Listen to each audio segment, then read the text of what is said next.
I'll seek you out, flay you alive. One more word and you won't survive.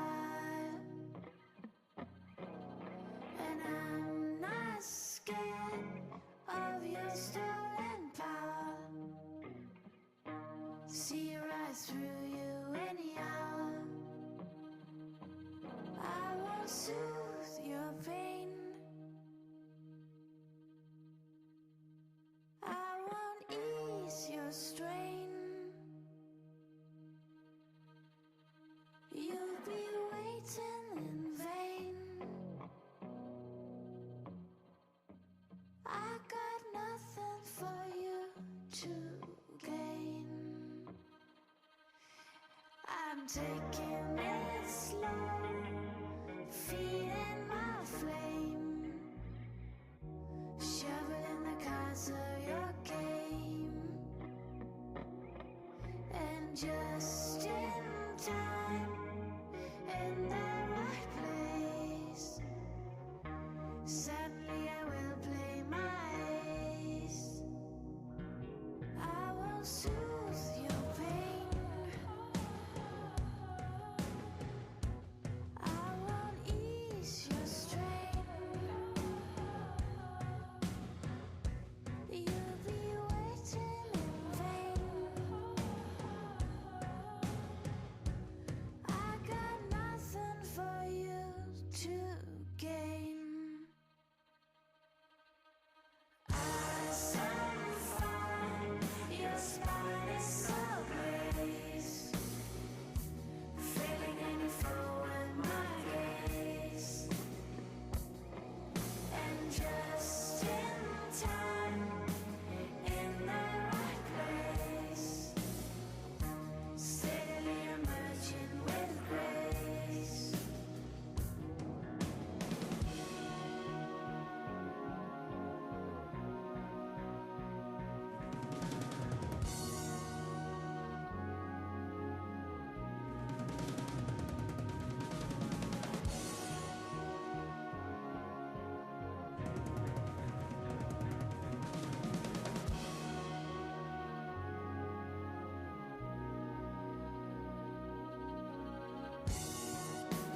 My mic's not doing the thing. Let me know if it does. Hello. Alright, time to close one tab and open another. Very quiet. I knew it. I knew it. How dare. Alright, let me go ahead and bump my gain up a little bit. Not just pop, pop, pop, pop. Is that better? Hello? Hello? Hello? I mean, I'm speaking very quietly, but you should still be able to hear me. Hello! I mean, I could talk a little louder. That's also a thing I could do. Good, good, good, good, good, good. It's for chill times. Chill times, good vibes. Okay, I'm gonna go ahead and click the correct source. Good. Hello. Whoa, I'm all the way over here. I moved. Why did I wiggle? I wiggled my little butt right over there. Okay, there we go. Hello. Hello. Hello, chat. Hello, friends. Sorry that I am super giga late today.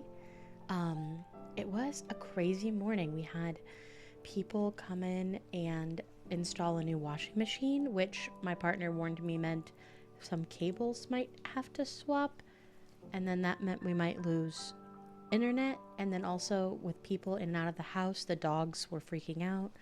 And then right as I was like, okay, the washing machine is good, I should be able to go live, someone showed up to mow our yard because I forgot that happens on Saturdays.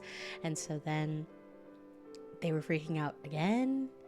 And it just took them hours to finally calm down to the point that I do think that they will be calm now for the duration of stream. Hi, Rot. Hello. Hello. So hopefully that we will have a good, calm, quiet vibes for the stream today. We are going to be finishing our book, so we might go a little longer than we did before, which is good. I got my water because I'm gonna need it, because I'm gonna be reading 3 chapters and a conclusion. So that's very exciting. But yeah, I'm really excited as well. I warmed up my voice a little bit because, oh my god, chat. I have to tell you something. I'm very excited. So Paz yesterday in VC was like, yo, I kind of want to just like host a VR karaoke day tomorrow. And I was like, freaking bet, I'm there. As you know, your girl does do some of the singing on the side. And I am very excited because I have a little surprise for Paz. I may or may not have rewritten some song lyrics for the express purpose of this karaoke day. So, in other words, my freaking voice is going to get a workout today between reading 3 chapters of a book and singing karaoke with Paz later. Also, thank you for the follow. Thank you. Guys, we're at 895 followers, which means we are only 5 followers away from 900. That's kind of insane. I was joking around with Paz and like Blair and people. I was like, wow, I might actually hit 1,000 followers this year if I just like keep on trucking. Oops, I dropped the place where you put songs. Yeah, I do think I will try to do at least one like live karaoke of one of my songs from YouTube just for fun. My voice is a little bit tired because I got really excited about karaoke and then overdid it. But I think I'll be okay. It's just for funsies, right? We're just gonna have a good time, right? It's good. Well, I hope you've all had a good, relaxing day so far, and I hope that I'm catching you at a good time. I know like 3 in the afternoon is a weird time to do book reading, but maybe you all need a nap. Maybe your coffee is worn off from the morning and it's almost time for that good afternoon nap. So we can learn some cursed Twilight knowledge and then get a nap in. How does that sound? Does it sound good? It sounds good to me. Yeah, we have 3 chapters left. Also, I don't know why, for some reason today. Oh, there it is. I was like, why is chat like off the screen? Good thing it's 10:30 here. This is my bedtime story. Oh, rot, perfect. This is very comforting. It's very comforting. If it was work day, I would have gone off work. You know, I've been thinking I may have to move. So I might end up having to move my Saturday streams anyway, just because we have the lawnmower folks come every other Saturday and I will totally forget. And then they'll come when I'm in the middle of stream and the dogs will freak out regardless. I may have to like move it anyway. So it might work out this way. Okay. Well, let me go ahead and get our book all loaded up here. Sunday streams? No. I don't stream on Sundays. Sundays are Baggle's recover from everything and do nothing days. Because she works. Because I work on Monday. Okay. So, we are going to be starting on page 161 of our book. So let me go ahead and just flip to page 161. Okay. We are starting with chapter 11 today, which is the Twilight cast. Robert Pattinson, Kristen Stewart, and mass hysteria. So, that's a great chapter title. I wonder what it's going to be about. If I had to guess, I'm going to do a little guesswork here. I'm going to guess that it's going to be about how when the fans read the books, they had a vision in their minds of who would play these characters. And I'm also going to guess that Stephenie Meyer, in all of her weird glory, also have been like jokingly fan casting her own books as well. And that then when these two got cast, that it caused a problem. That's going to be my guess for what this chapter's about. But let's see if I'm right. Okay. I spent a considerable amount of time in the first chapter of this book discussing how feral the original Twilight fandom was and the reputation that we garnered for ourselves. Our feverish obsession was kicked off by Edward, Bella, and Jacob of the books, but I also interact with many fans who have never read the books and have only seen the film adaptations. So many fans' first interaction with the Twilight media was through the first film. So these fans met Bella, Edward, and Jacob through the work done by actors Kristen Stewart, Robert Pattinson, and Taylor Lautner. Whether or not you were meeting these characters for the first time through these actors, it's the film adaptations and fan behavior around the film adaptations that earned the Twihards their rabid reputation. This was true for myself as well, even though I read the books first and vastly prefer them to the movies. There was something about seeing these characters portrayed on the big screen, about having a place in the movie theater where we could all finally come together, that made many of us feel and behave like we were 12 again. I've chosen to focus the majority of this book on the novels, with just brief asides about my favorite performances, because I think that most of the best Twilight lore starts with Stephenie Meyer and the characters in her text. As iconic as the films have become in mainstream pop culture, they do not add anything over and above what we're given in the books. I would argue that we lose quite a bit in translation, and I really think that this is true of most book-to-film adaptations. That being said, once I was able to divorce the books and movies in my mind as entirely different media, I was able to really embrace Kristen Stewart, Robert Pattinson, and Taylor Lautner. Unhinged Twilight fans projected all the fervor they had been holding onto for these fictional characters onto these three very young, very real people. And I think they handled it with such grace despite the criticism they received at the time. Fandom can be really scary, and looking back, I think it was probably really terrifying for them to have the Twilight fandom treat them like they were the Beatles. And I'm so happy that they all seem well adjusted and not permanently traumatized by the fact that they were also asked to bite babies. I wish I was kidding. That's fucked up. Who asked them to bite their children? In this chapter, we'll delve into what Kristen, Rob, and Taylor had to go through to bring Bella, Edward, and Jacob to life amidst a mass hysteria that lasted for the full 5 years they spent working on these films. Auditions and casting: Henry Cavill or a baby in a wig. For fans who saw the films before they read the books, or never read the books, which is fine, it can be impossible to imagine anyone other than Robert Pattinson as their Edward and Kristen Stewart as their Bella. Stephenie Meyer, however, had her own opinions, and she made them known on her website, there it is, years before the films were released. The fan cast remains on her website to this day, and it is a true treasure trove. I think Meyer knew she would never have creative control over casting decisions, but I absolutely love that she put her choices on the internet for all to see, starting with Henry Cavill as Edward Cullen. Stephenie Meyer loves Henry Cavill. If you don't know who Henry is, you've probably seen him as Superman or in The Witcher.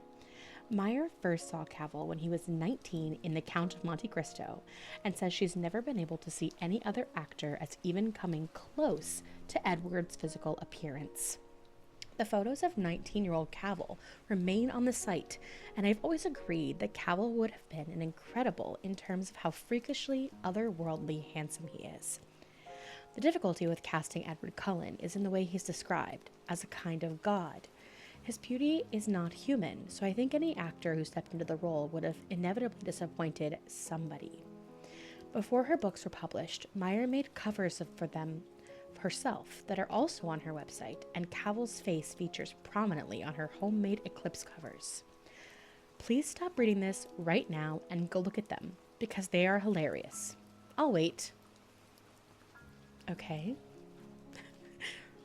Okay, I guess I better pull open this Stephenie Meyer eclipse cover. What am I, yeah, exactly. Hang on, I'm Googling it. I'll pull it up on stream for everybody. So Stephenie Meyer, like, I'm gonna say like book covers.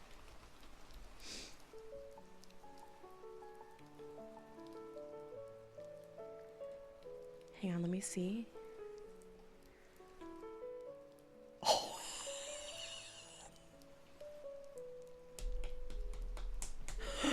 Wait, hang on.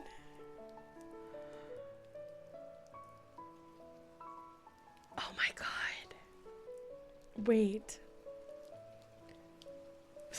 Wait, hang on. No, hang on. No way. Okay, hold on, let me just, this is gonna be super scuffed, so give me just a moment.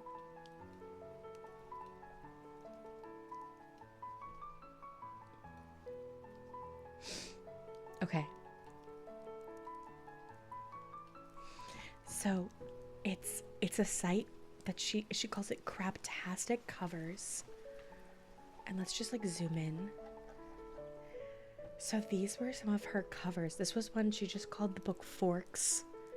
Imagine if the book had been called Forks. Like, I know that it's the place, but imagine if she'd called it that. And you can see the vampire eyes and the trees. It's actually not like a terrible cover concept. This one's kind of cool. Like, it's the trees are like veins in the hand. This one I don't really get. It's like a door looking out into like the world. Okay, so here's a new moon. Okay, I think I fixed it. I had to like reach so far to get to my mic box now because of my VR setup that I have. Is it better now? Welcome back. Thank you for telling me. I hate when that happens. Anyway, look at these freaking eclipse covers. Oh my God. Like, okay, so there's Henry Cavill and there's Henry Cavill. This is so funny.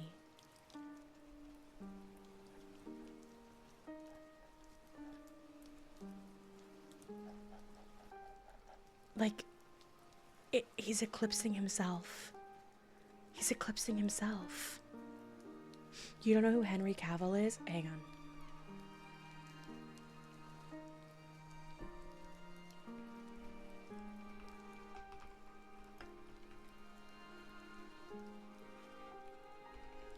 I will show you who he is. Give me a moment. Okay, so this is Henry Cavill. He's in Superman. He played Geralt of Rivia in the Witcher series, which is where I like him best. I think that he looks hottest as Geralt, to be honest. I mean, let me look at him. Like, he's very beautiful. Yeah.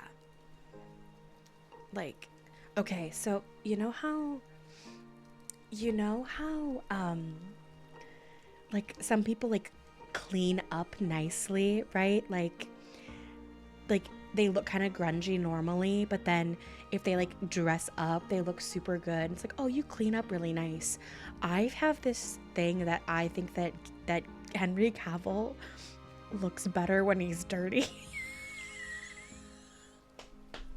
And I call it he grunges up good.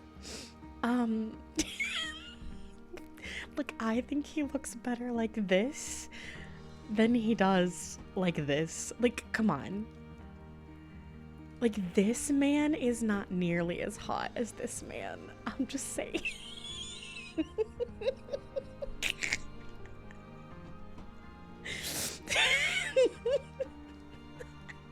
I just like, even when he's like clean, polished promo material Geralt, I'm like, no, like, he's gotta be sweaty.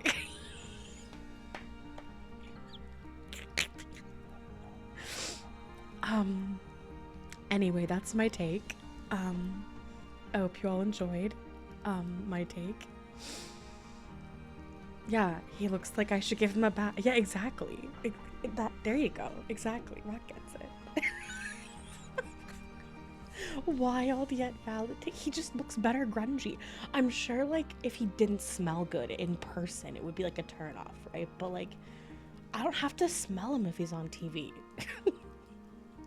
So, therefore, grunge up good.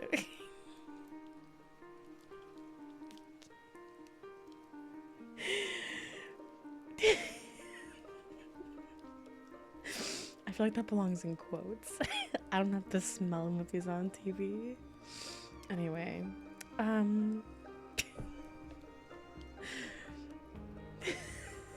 oh no.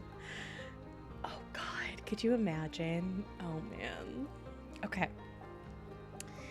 Alrighty, great. Now that you've seen Henry Cavill's face superimposed onto the sun like it's a Teletubbies in all its Teletubby realness. She's not wrong.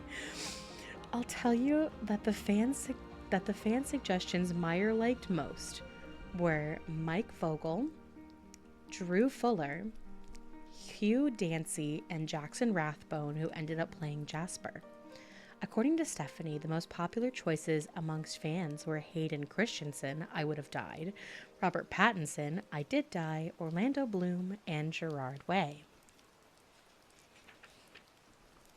And Robert Pattinson, who at this point was known for playing Cedric Diggory in Harry Potter and the Goblet of Fire, was officially cast. There was a lot of backlash from fans who didn't think he was handsome enough to play Edward.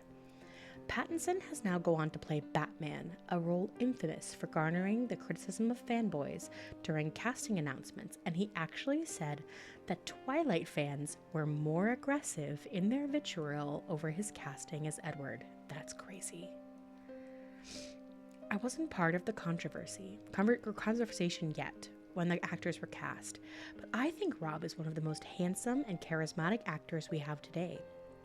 I also thought he was extremely handsome when I saw him as Cedric Diggory, so I'm still not sure why fans were so upset. Catherine Hardwicke, Twilight's director, has said that Summit Entertainment questioned the decision to cast Pattinson because he had shown up to the studio meeting in a stained shirt with a beer belly and black hair that had been box-dyed. This is, by the way, also how he looked when he showed up for his first audition with Kristen Stewart, who had already been cast as Bella, at Catherine Hardwicke's house. By his own account, he had worked on a film that had required to dye his hair black and wax his entire body. But by the time he had that audition, his roots were growing out and he'd spent a couple months drinking beer all day, so he wasn't what we might call Edward ready. According to Pattinson, he showed up at Hardwicke's house looking like a baby with a wig on. Okay. Pattinson also claims that he took a Valium for the first time before his audition. He found it in his agent's bathroom while sleeping on her couch, which allowed him to let go of his nerves and play Edward in a kind of spacey, detached way. You'll notice the word that I use the word claims a lot when talking about Rob, because not only is he famous for playing Edward, he's infamous for being the best kind of troll and lying constantly in interviews. We'll get to it. So it's so it's very hard to know whether he's actually done some of the things I'll talk about. My first and longest parasocial relationship with a celebrity has been with Rob, because the chaotic sound bites simply never stop coming, and the stories about him that are true are just as hilarious as the ones he makes up about himself. Stephenie Meyer's first choice to play Bella Swan was Emily Browning, from a series of unfortunate events in Sucker Punch, and she made this known early enough in the process that I know many fans who have always seen Emily as their Bella. The most popular fan suggestions at the time were Alexis Bledel, Rachel McAdams, and Anna Paquin, who ended up in True Blood. However, Catherine Hardwicke saw Kristen Stewart in Into the Wild and thought that she was looking at scene partner Emily Hirsch with just the right kind of longing to play Bella. She immediately went to Pittsburgh, where Stewart was filming Adventureland, to meet her. Once Stewart had the role, she did chemistry readings with the actors who were being considered for Edward at Hardwicke's house, which is how she met Pattinson in all his baby in a wig glory. Hardwicke is a wonderful director, even though I do have plenty of qualms about the first Twilight movie. But she is a bit eccentric, and she's been very open about having had 17-year-old Stewart and then 21-year-old Pattinson do the famous first kiss scene on her bed, which she still has, and she likes to bring this up repeatedly as well. That's so fucked up.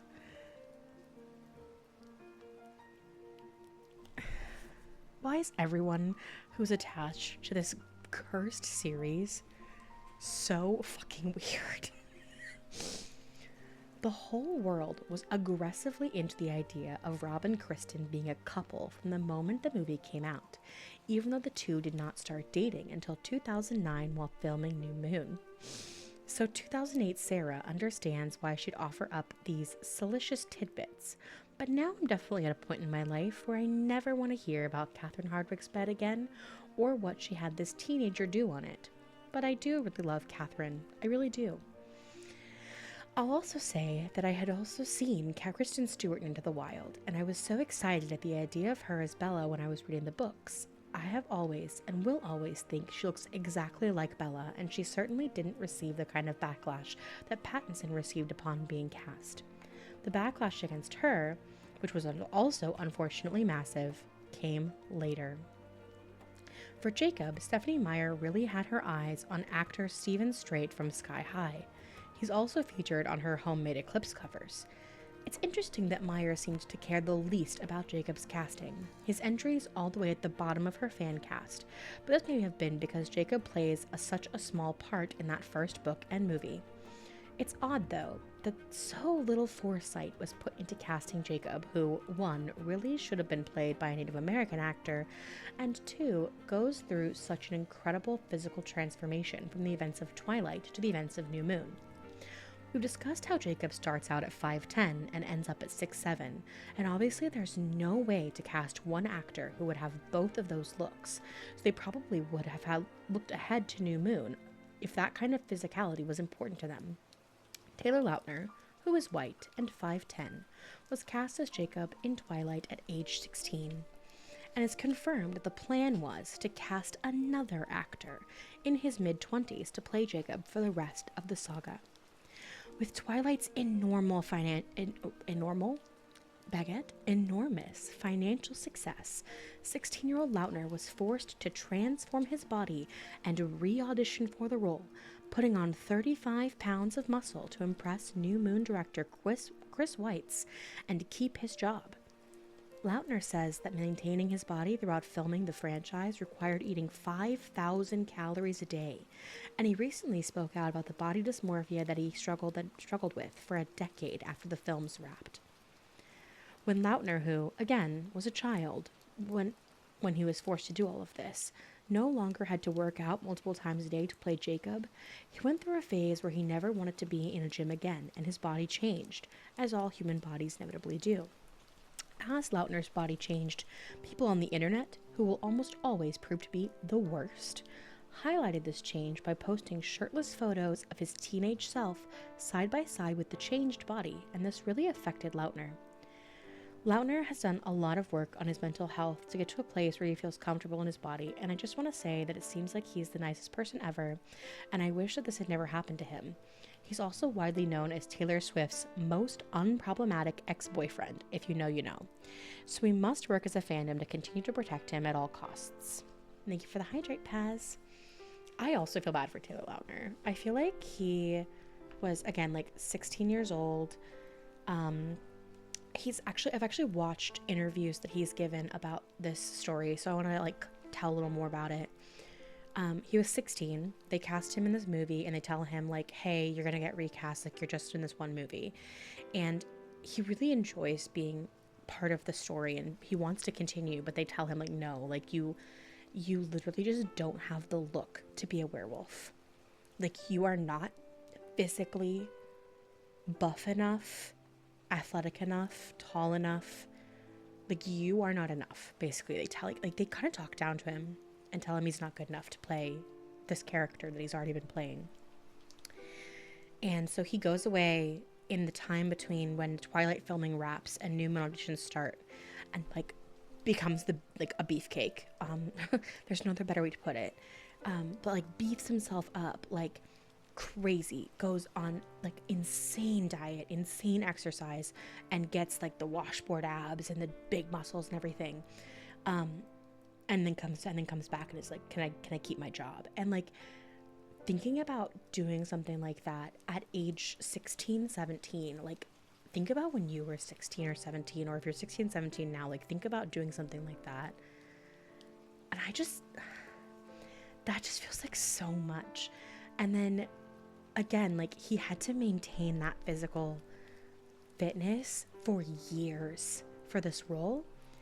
And then I do remember when the photos started coming out after the films, when he was getting older and he had like the dad bod and like he was heavier set, because like you go from eating 5,000 calories and working out all the time to have like washboard abs. Like your body's gonna change. Like it's just gonna happen.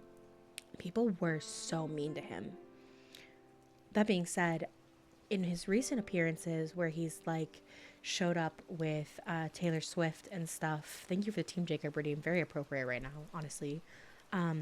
He's looked healthy. Like he's looked like he's at a very like normal human being weight. Like he's not going back to being a like washboard abs or anything, but he's not uncomfortable in his skin, it seems, which is good. But I do feel bad for him because he was so young.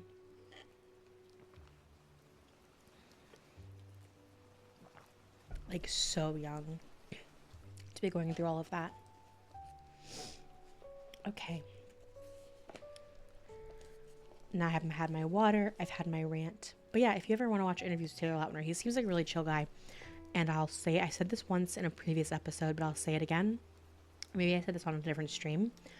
My uncle worked out in the same gym a few treadmills away from Taylor Lautner once and didn't get his autograph. And I will never forgive you. Uncle, I will never forgive you. 16-year-old Bagels will never forgive you. Actually, more like 13-year-old Bagels will never forgive you.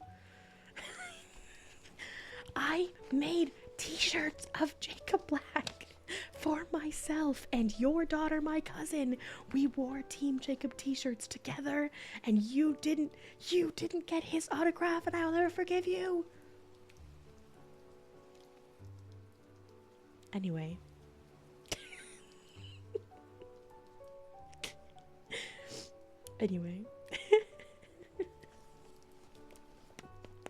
On that note, the next section is called Surviving Twilight Mania, Dating Stalkers, Pathological Lying, and Refusing to Smile.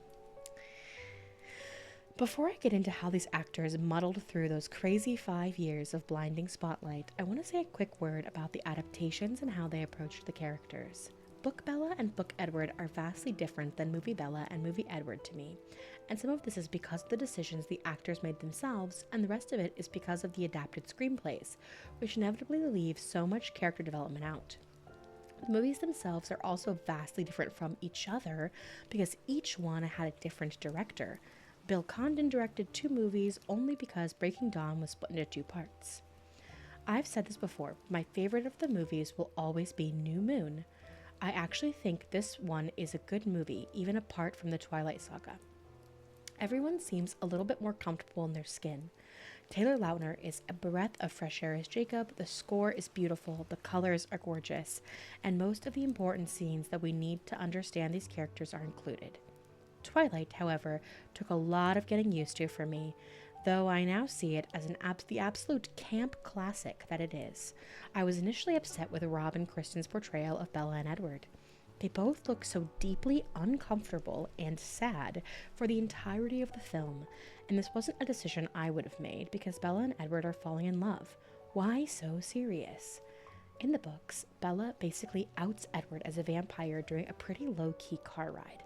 In the movies, Edward drags Bella into the woods and hisses things like, "Say it out loud," in Bella's ear before dragging her up a mountain and revealing his sparkly skin, which just looks like sweat. It's no surprise that Rob looks uncomfortable in this scene because it is deeply, deeply cringeworthy. But Rob also insisted that Edward was suicidally depressed and self-loathing, which of course he is, but we don't know that in Twilight, so he doesn't smile as much as Edward in the first film. Pattinson himself has revealed that he was almost fired from the first film for scowling all the time, and the only thing that got him to smile even a little bit was an on-set visit from his manager telling him if he didn't stop whatever he was doing and do the opposite, he'd be fired for the day.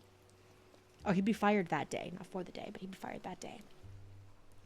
He just really wanted to do a good job, and he felt that Edward was really emo. And through knowing all of this, I've come to forgive him. But Edward is famous for his crooked smile, which Rob can absolutely do. Edward smiles at Bella a lot.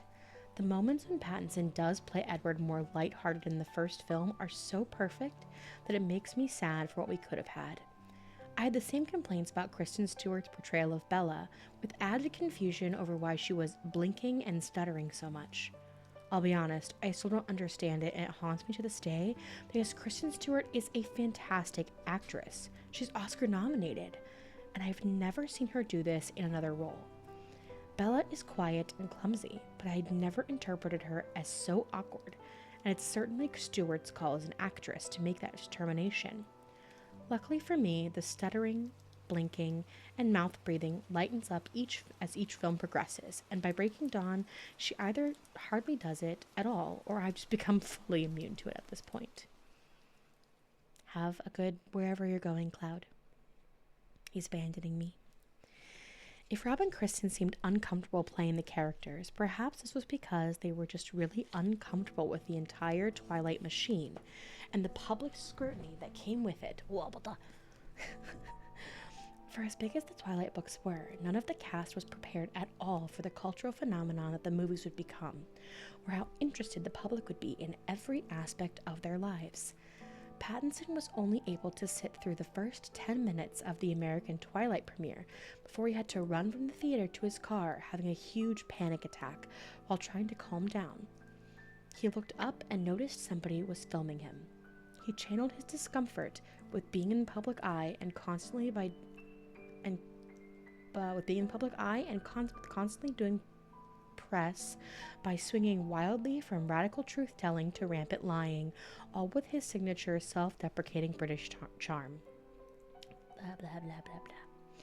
Very early on in the Twilight press tour, Rob was interviewed by a very young Ben Lyons on E! And said that when he first read the book, it felt like something that shouldn't have been published, like reading Stephenie Meyer's journal. He then went on to say, "I was just convinced this woman is mad. She's completely mad and she's in love with her own fictional creation." A very grainy version of this interview still exists on YouTube, and I greatly encourage you to watch it because not only does this 22-year-old completely clock Stephanie Meyer's unhealthy fascination with Edward before anybody else, he's also completely serious when he calls out the author of the book made to film that he's starring in. The fact that he's completely serious is utterly insane. For me, this is when I fell in love with Rob. He continued to cope with his fame by telling unhinged stories on late-night talk shows, including an appearance on Letterman, where he admitted to taking the girl who'd been standing outside his apartment for 3 weeks, so his stalker, on a date, out of sheer boredom, and then driving her away by complaining about his life incessantly for 2 hours. She never stood outside his apartment again, he claims. That's fucking amazing. He took that stalker bitch on a date and then just made sure it was the worst date ever. Thank you for the hydrate.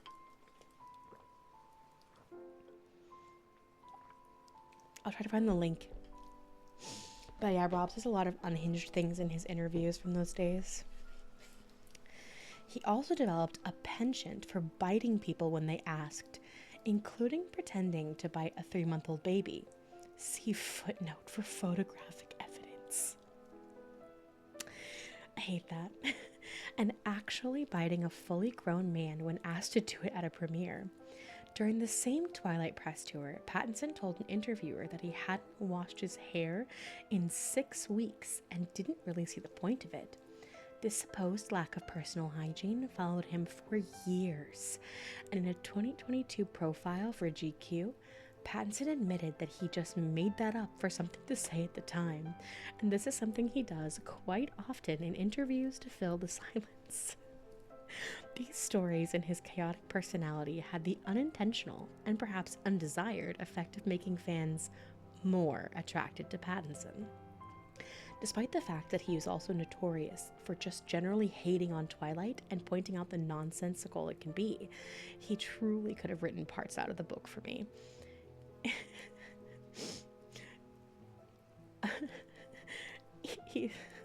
I'm sorry. I'm just thinking about the interviews. He is truly beloved by Twilight fans to this day, largely because he's hated on it when appropriate, and just because he's either been very authentic or very inauthentic at the right times.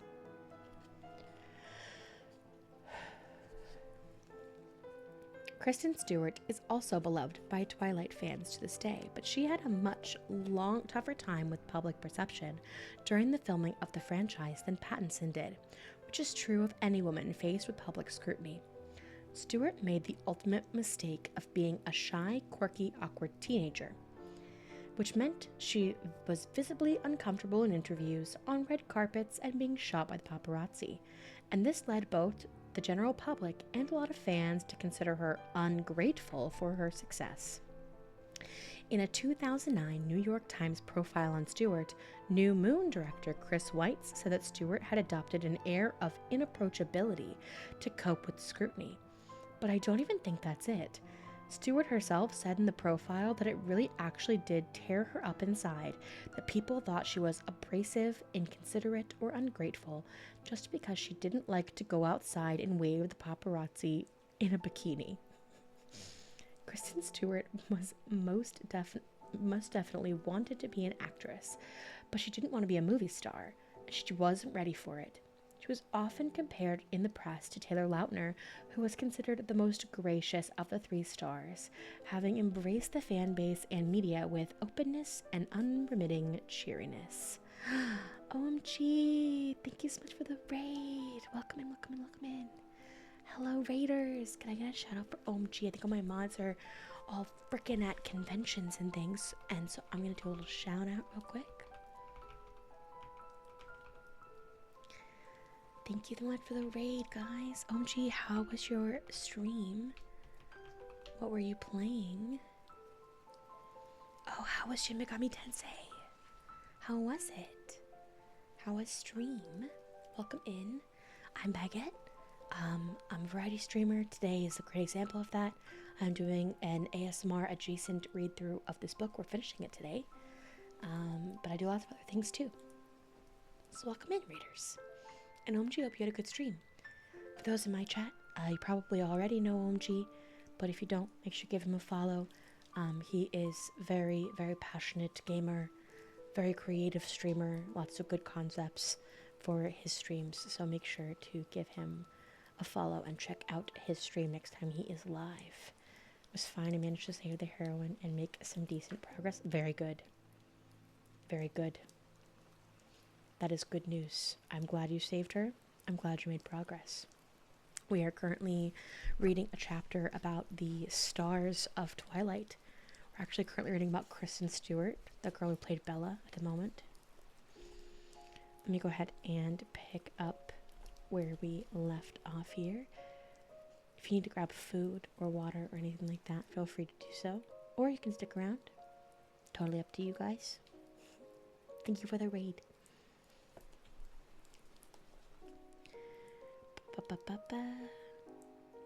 Yes, okay. Kristen Stewart most definitely wanted to be an actress, but she didn't want to be a movie star, and she wasn't ready for it.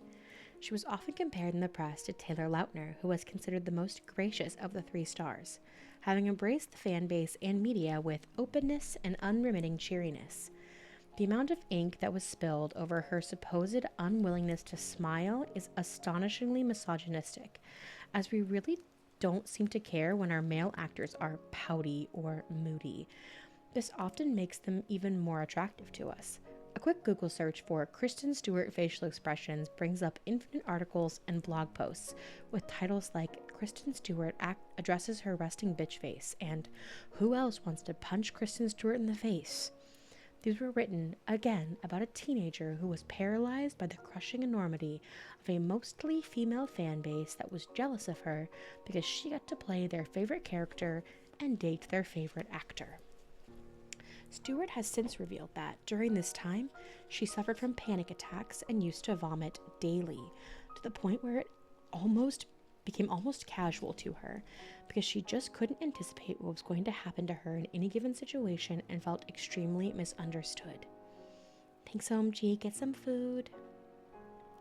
Get something tasty and tell me what you get. It's also worth noting that although Lautner seemingly fared the best under the pressure, he was a teenager whose body was sexualized by a fandom that was largely comprised of grown women. Lautner became a sex symbol for a lot of middle-aged women at 16, and nobody seemed to think anything was wrong about that at the time. This is something he hasn't talked about in the press, but I can't imagine how uncomfortable some of the most inappropriate Twilight fans must have made him. Paz. No, wait. OMG gifted Paz a sub. Thank you for gifting Paz a sub, so he can have his ad-free viewing experience in my channel. I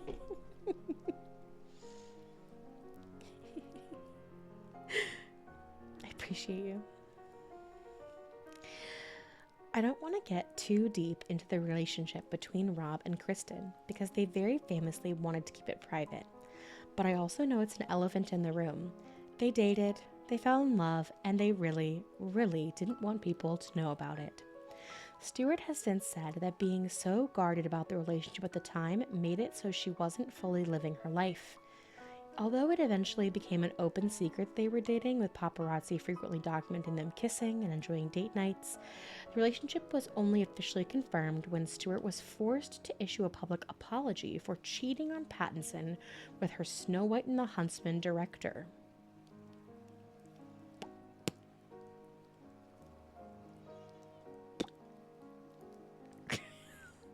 Whoop.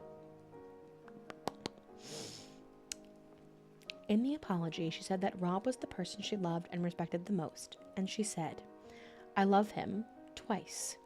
The world was incensed that Kristen Stewart had cheated on our universal boyfriend, but it's excruciating to read the desperation in this public apology, knowing how private and anxious they both were. With the end of their relationship, Stewart's worst fears came to life because she was vilified and she did lose work over an indiscretion that wasn't anybody's business beyond the parties involved. To add insult to this injury, then reality star Donald Trump tweeted about the situation at least 9 times, begging Rob not to take Kristen back and promising to set him up with one of his Miss Universe pageant contestants. I forgot that happened. I forgot the Cheeto Man tweeted about Kristen and Rob. Oh my god.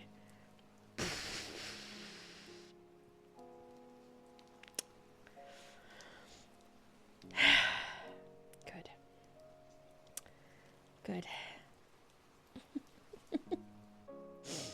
Stewart got the last laugh here when she went on SNL in 2017 and used her monologue to call out President Trump, reading the tweets out loud before saying that he probably really hates her even more now because she's, quote, so gay.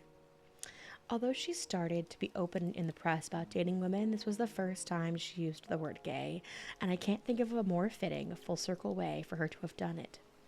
Stewart and Pattinson continue to have nothing but nice things to say about each other in the media, even now. And all three of the stars seem very happy in their personal and professional lives.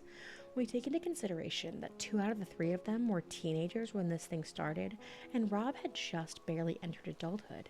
It's honestly mind-boggling that they're seemingly so well-adjusted, and I continue to be endlessly fond of all 3 of them. I hope they don't mind that I continue my parasocial relationship with them in the least intrusive way possible, cheering them on indefinitely from the sidelines like all modern Twilight fans do. We couldn't be prouder of how they've all grown and come to embrace this phenomenon that tried to rip them to shreds.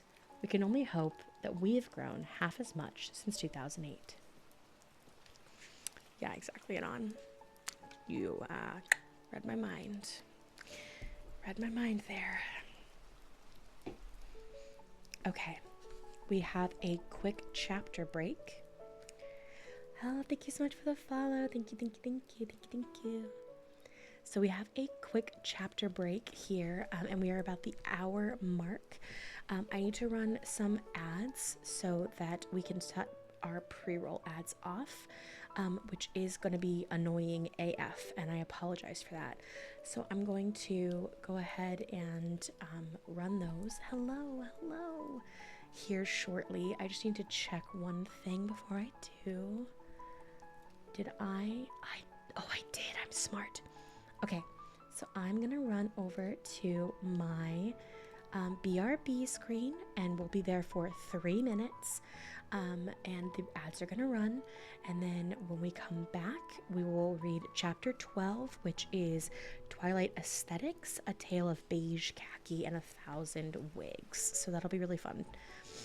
So we're gonna run over there, and then we'll be back. Apologies for if Twitch gives you loud ads. I can't control which ones they choose. I'm sorry. All right, I'll see you all in a little bit.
Okay, and looks like we are back. What did Twitch try to sell you? What annoying loud ad did they play in your face? Let me know in chat if you got an ad for something interesting or boring. I'm curious what Twitch thinks my viewers want to buy. I'm actually deadly serious. Please tell me. I want to know. I want to know. Twitch sold me nothing. I am too powerful. Good. So really, I guess Twitch tried to sell you pastries from my bakery because that was on your screen, right? Do you want something? Got an ad for OMG Plays the Game. Oh my god, are you gonna check them out? You better check them out. I bet they're amazing. That sounds like an amazing streamer. You should check them out. Hi, Paz. I'm very excited for karaoke later. I have my little surprise that I have prepared for you is a delight. Jen, hello, sweetie. How are you? Welcome, welcome, welcome. Do y'all sell anything with jelly? Yes, we do. Absolutely. We have tons and tons of pastries with jams and jellies and fruits all baked in because I love pastries like that. But may I actually recommend, instead of like a jelly-filled pastry, I would like to recommend something with lemon curd, just because lemon pastries are so good. Yeah, so good. I'm doing well, Jen. I hope you're doing well too. Oh my god, Paz, I wish you luck because I want to pick you up so bad. Don't take that out of context. Yeah, lemon pastry, see? I can make you a tarte au citron. A tarte au citron would be so good. Or even like a croissant with some like lemon all woven through it. Oh. Tasty. Alright. Guys, I just want to say Paz is learning a ton of stuff about like Unity for VR chat. Lemon jelly would be like lemon curd is the best equivalent, I would say, non. But when Paz gets everything figured out in VR chat, I have this vision, I have this dream, and I want to share it with all of you. My dream is that we have an event in VR chat where it's a big street, like a big carnival street, and on that street you can go inside my bakery, you can go inside Paz's tavern, we could set up the VR CPD on the street, we could have a big garbo dump for Blair, and just like all the places where our friends live, just like on a big street together, and everybody can come and hang out in VR chat. This is my dream. My dream to make one day. I think it would be so fun. It's like a whole year or more out probably, because it would be a lot of work to make, but I believe in us. Like Sesame Street, yay.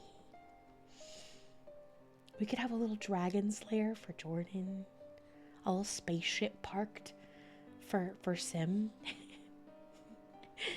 We could have little places for everyone, you know? It would be so amazing. All right, let's go ahead and get back to our book reading here, but I was getting off track. I'm just very excited because I think that would be very cool. All right. Chapter 12, Twilight Aesthetics, A Tale of Beige, Khaki, and 1,000 Wigs. When I did my Twilight Saga reread after Midnight Sun was published in 2020, I was able to see a lot of all sorts of things that were deeply problematic that I'd never noticed in 2008, many of which I've covered in these pages. Alongside the appropriation of a native tribe and casual misogyny, I also couldn't help but notice the number of fashion atrocities that were being committed by Meyer in these books, and it's the description of some of the fashion that actually drove me to start making videos on TikTok. One thing that the film adaptations do quite well is dress the characters in modern, normal-looking clothes that a teenager or person in their early 20s would actually wear. I actually love the way Edward, Bella, and Jacob are dressed in the films, and used to try to collect the pieces that Bella wore because they were so cute and accessible. Because of the popularity of the films, I think many of us, upon doing a reread, just kind of superimpose an image of movie Edward and movie Bella over the physical descriptions in the books. I can't think of any other excuse for how I somehow missed the insanity of what Stephanie Meyer had these characters wearing for so long, other than my mind was trying very hard to protect me and eventually failed. In this chapter, I'll share with you the descriptions of some of the book fashions that have, for better or for worse, been burned into my brain forever and changed how I see some of the scenes in Twilight. While the movies get the characters' wardrobe largely right, the fandom agrees the Cullens never quite stop looking exceptionally ghoulish, and this is largely because of very pale, unnatural-looking makeup, uncanny valley contact lenses, and so very many terrible wigs. Stephanie Meyer describes vampiric beauty in a way that was always going to make it nearly impossible for any human actor to get it right. This is why so many fans have been extremely excited at the announcement that Lionsgate is planning a Twilight animated series. The stunning illustrations of the Cullens in the illustrated guide demonstrate the potential for Meyer's vision to be translated much more easily and effectively through drawings and animation. Nevertheless, the original filmmakers had to work with human actors, all of whom were naturally absolutely gorgeous. One of the trademarks of a Twilight vampire is their unchanging physical nature. Their hair doesn't grow. Meyer has made it clear that if they were to get a haircut, their hair would never grow back. And yet the hair on the actors playing vampires in these films is constantly changing from film to film, from bad wig to different bad wig. When it comes to talking about the movies, the terrible wigs are an extremely popular topic. So I'll be sure to touch on who wears a wig in each film, who doesn't, and which actors won the wig lottery, while others get the short end of the stick.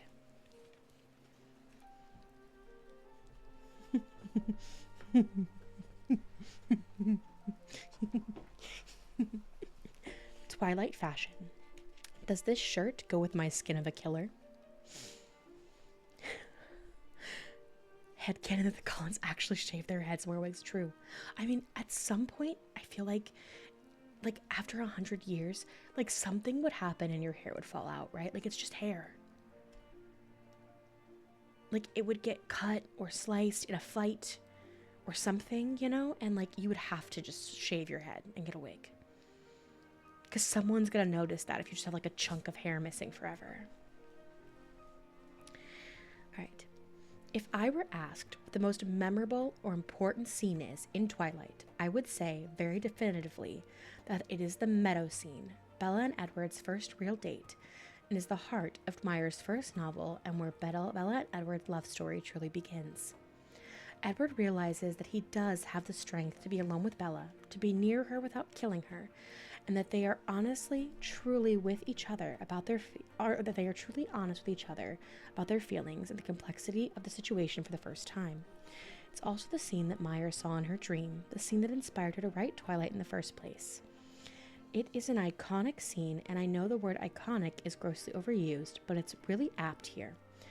It's with great sadness that I came to learn on my reread that Edward is wearing an impossible outfit throughout the duration of the scene.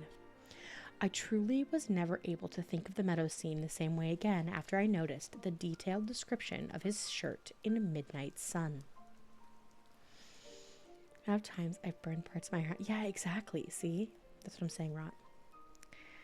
In Twilight, Edward and Bella are actually wearing the exact same outfit when Edward picks Bella up to take her in the meadow, which is honestly embarrassing enough. Edward laughs as he points out that they are both wearing light tan sweaters and blue jeans with a white collar hinting at some sort of button down beneath the sweaters. Listen, this would have been fine for this scene. It's not going to set the world on fire, but it's perfectly acceptable. I can look past the fact that they are matching if I try with all my might. Things start to go sideways when they arrive at the entrance to the forest that contains the meadow. Bella notes it's the warmest day she's had since arriving in Forks and takes off her sweater because she's wearing a sleeveless white shirt underneath. She looks over at Edward and notices he's also taken off his sweater to reveal a sleeveless white button-down shirt that is completely unbuttoned. Take a moment to reread that, because I know that you're thinking that he's wearing a short-sleeved, button-down shirt that's buttoned. But that's unfortunately not true. Your brain is trying to shield you, as it did me, for years. Edward's shirt is sleeveless with a collar and is completely unbuttoned, and he's been wearing it like that under his sweater, so he's also probably a wrinkled mess. When Bella sees his perfect chest and marble-like skin, she feels despair over his godlike perfection. But the idea of Edward in this outfit makes me despair for an entirely different reason. Are we to understand that when Edward is zooming around the meadow trying to scare Bella, ripping trees out by the roots and hurling them around, hurling threats like, "As if you could fight me off," he's dressed like he's on his way to work at a bachelorette party? Like a Chippendales dancer. In Midnight Sun, we find out that Edward agonizes over wearing this shirt, as he should, but the reason he picks it is because it will provide maximum exposure of his sparkly skin when basking in the sun of the meadow. His rationale is that if he were to cover himself up, Bella might be able to tell herself that he is not a monster, and he wants her to see him for what he is, because all monsters sparkle like beautiful diamonds, yes? The fact that Stephanie Meyer chose not to gloss over this horrific outfit choice in Midnight Sun, published 15 years after Twilight, and give us page after page of Edward obsessing over this shirt, honestly feels like she's doubling down even after all those years. I wish I could say Edward's meadow outfit is the only fashion crime committed in Twilight, but Stephanie Meyer keeps them coming fast and furious when she has Bella and Bella meet Edward's family the very next day. In meeting the Cullens, Bella has to ponder the question we all do when meeting our vampire boyfriend and his vampire adopted family. What do I wear? In Bella's defense, before we even get to what she wears, she remembers that she really doesn't care that much about her appearance. She's not, from my understanding, somebody who invests in clothing because she doesn't have the interests or the means, and that's totally fine. However, I think even something like what she wore in the meadow, just jeans and a sweater, would have been much more stylish than what she wears to meet the Cullens. Instead, Bella frets briefly about what to wear before donning what she says is her only skirt, which is long and khaki colored. I want to note here that Fandom decided that the skirt is floor length and khaki, not just khaki colored, and there's no argument to be brooked about it. To complement this skirt, Bella wears a blue blouse that she knows Edward is obsessed with. We'll get to that. Finally, she decides to just throw her hair into a ponytail. This is quite frankly an outfit that one might wear on the prairie, not to go visit a bunch of purportedly fashion-forward vampires. When Bella descends her stairs in this masterpiece of an outfit, Edward, who has probably caught just a glimpse of her ankle, tells her she looks utterly indecent. The Fandom has never been able to let the khaki skirt blue blouse combination go, so much that Meyer has been made aware of it. On an episode of the Remember Twilight podcast, hosts and national heroes Emily Mensing and Maren Abercrombie were actually able to ask Meyer, who appeared on the podcast to promote Midnight Sun's publication, what the actual deal is with the khaki skirt. I love them so much because they wait until just about the very end of the interview to ask for the inspiration behind the skirt. And it's very obvious that they're nervous about asking, and Meyer explains that when she was younger, a khaki skirt was a staple item, like a black t-shirt. Stephanie Meyer is only 7 years older than me, so I would beg to differ on the ubiquity of the ankle-length khaki skirt as a wardrobe staple. But she answered Maren and Emily's question like a champ, and I absolutely loved it. When Edward follows Bella, Angela, and Jessica to Port Angeles and saves Bella from some horrible men who are going to assault her, he takes her to dinner afterward to make sure she's okay. Despite the fact that he is only able to save her because he's basically stalking her, this is a hero moment for Edward. The dinner is the first real time Edward and Bella get to talk at length alone and on the car ride home. Bella is able to confirm the truth about Edward's vampiric nature. There's a romantic moment in the restaurant where Edward notices that Bella is shivering from drinking her Coca-Cola too quickly, and chivalrously takes off his leather jacket. The leather jacket, it turns out, is unfortunately light beige. And Edward is wearing an ivory turtleneck underneath.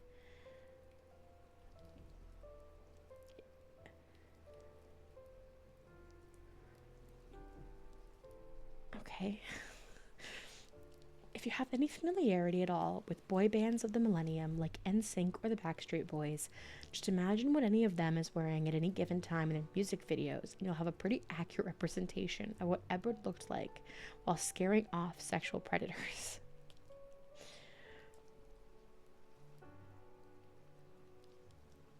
You know, in the movie, he's wearing this like dark pea coat, I want to say, with the collar like really like turned up, and it's like very intimidating and very aggressive.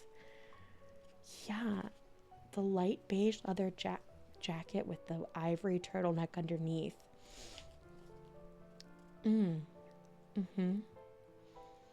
Yeah. Yeah. Yeah, okay. Even then, I don't think Nick Carter or JC Chazes, I'm so sorry, ever took it to a place of pale beige leather jacket, because I simply don't know where those have ever been sold. It's far too much like wearing a skin suit for somebody who's trying to pretend they don't crave human blood. In Edward's final and most egregious beige on khaki crime, Meyer describes the outfit Edward dons after the first night that Edward and Bella spend together as vampires in Breaking Dawn. Oh no, Bella and Edward have been up all night getting to know each other biblically, and Edward has to basically convince Bella to take a break and get dressed so that she can go visit her newborn baby, to whom she has thus far devoted about 5 minutes. Edward puts on a pair of khaki pants and a pale beige sweater, and Bella thinks to herself that if she hadn't just seen Edward naked, that she would think the sight of him in this all beige outfit was the most beautiful sight in existence.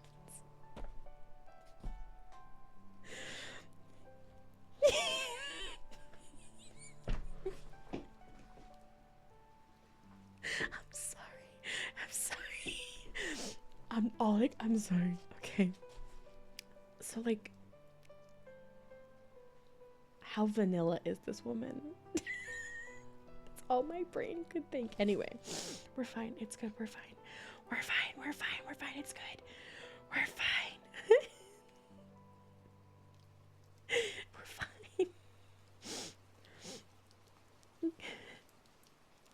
The man is literally monochrome. Never forget how pale he is. But Bella can't get enough of it, which I guess makes them sartorially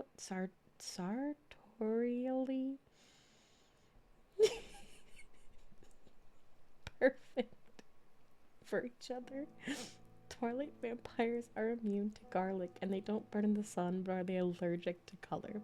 I want you to know I'm listening while driving and had to stop to OMG like had to pull over on the side of the road.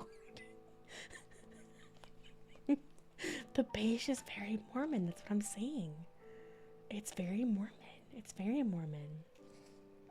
It's giving vanilla ice cream. It's giving vanilla ice cream, I'm just saying, okay. I'd like to say a final word about Bella's blue blouse that she pairs with the khaki skirt when she meets Edward's family, since this blouse is also infamous because of Edward's reaction to it. Bella wears this, oh, hi Remy. Bella wears this twice in Twilight, and the first time is when they're at dinner in Port Angeles after Edward saves her life. Bella says this blouse has a V-neck and that it's a deep blue. I imagine this as a royal blue. She wears it on the day she goes to Port Angeles because the sun is actually out and it's relatively warm. So I also imagine it with short sleeves, but the sleeves don't really matter. It turns out that it's Bella's collarbones that do. Edward makes a comment about how much he loves the color with her complexion both times she wears it in Twilight and in Midnight Sun. He thinks to himself that it makes her skin look like fresh cream. When Bella wears an unflattering green sweater the next day that Edward really dislikes, he spends time fantasizing about the blue blouse, noting how it subtly accentuated her shape and how it was low enough that he could see her collarbones. He comes to the conclusion that he's better off not being able to see her shape or her collarbones because he must not give in to desire for fear of hurting her. But later that day, he thinks to himself he thinks to himself that the ridiculous sweater is hiding her collarbones. He's clearly missing her collarbones, and the blue blouse is what opens the floodgates for Edward's fascination with Bella's clavicles. If you don't believe he's obsessed, I'll have you know he thinks the word collarbones 8 times in Midnight Sun, and I don't have to tell you whose bones he's thinking about. This has led me to sometimes call him Edward Collarbones Cullen in my videos, and I thank Stephanie Meyer for both the blue blouse, which actually sounds nice, and the inspiration for one of my favorite nicknames for Edward.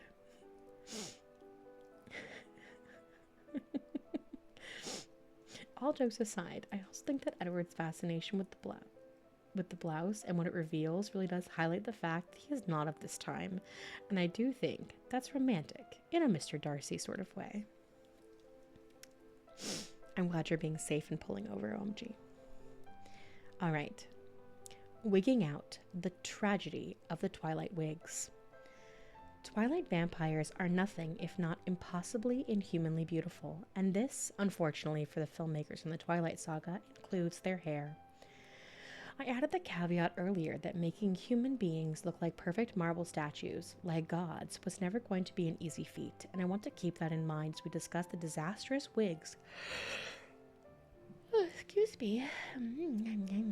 in the Twilight movies, because I am sure a lot of people were trying really hard to make the actors look good. There are 2 problems with the vampire's hair in these films. 1. Almost every character who has to wear a wig looks like an absolute ghoul at one point, usually more during the movies.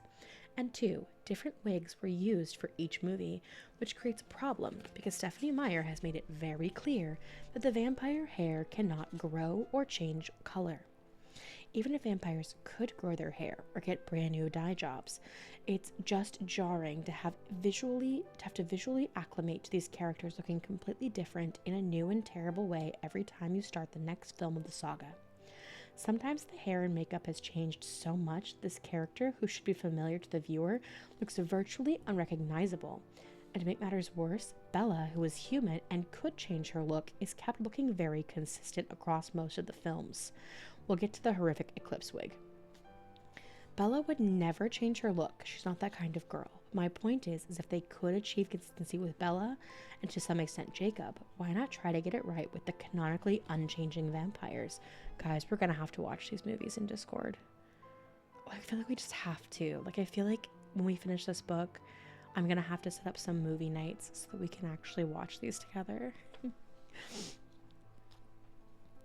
2 actors in the cast won the wig lottery, and they are Ashley Greene, who plays Alice Cullen, and Elizabeth Reeser, who plays Esme Cullen. Alice is described as having very short, black, spiky hair, and this is because her hair was growing back from having been shaved in the asylum when she was turned. Her hair is meant to stay this way forever. Although the hair department didn't nail the spiky look, they did deliver really good wigs for Alice across the first 3 movies. They gave her a very 2000s flippy look that many girls, including my 27-year-old self, tried to replicate. Ashley's adorable. Her hair looks adorable, and she even manages to pull off the very random pixie cut wig. How dare you! My dog. That they put on her in the last 2 films. This is egregious because it means that Alice is stuck with this pixie cut forever, but doesn't give off uncanny valley vibes, which is all we can ask for. Esme is described as having caramel brown hair, and in the first film, Elizabeth Reeser wore an absolutely gorgeous caramel colored wig that truly looked like it could be her hair. Was the makeup team able to consistently bring the creepy pale vampire makeup up to her hairline? Of course not, but we simply can't have everything, and I wish so much that she had kept this wig throughout the saga. Yes, we're going to have to watch them, Manon. We're going to have to watch them. Reeser didn't have to wear a wig for the rest of the movies, but they somehow made her natural hair, which is gorgeous, look more like a wig than her actual Twilight wig. and they never got the color right again, unfortunately. Robert Pattinson was somehow exempt from wig madness. As Edward, he wears his natural hair in every film, and though not exactly copper as Edward's is described in the book, his hair always looks fantastic. I like to think that this was a little bit of extra compensation for what he was put through while filming these movies.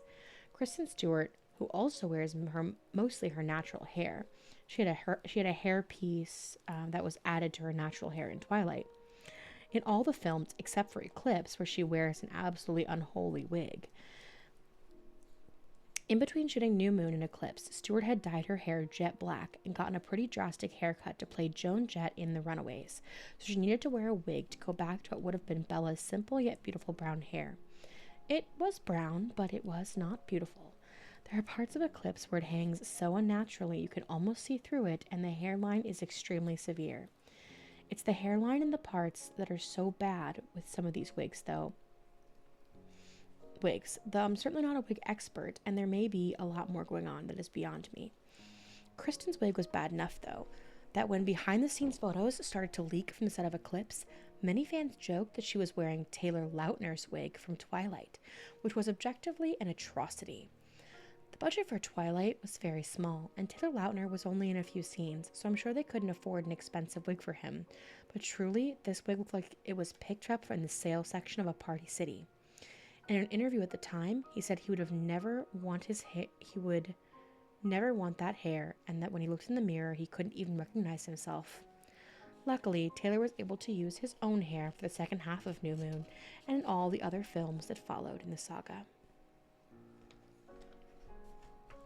Ooh, my eyes are starting to, glaze over. Here we go. The two actors who I think really lost the wig lottery, really drew the short straws, are Peter Fasinelli, who plays Carlisle Cullen, and Nikki Reed, who plays Rosalie Hale. Fasinelli and Reed are both stunning people.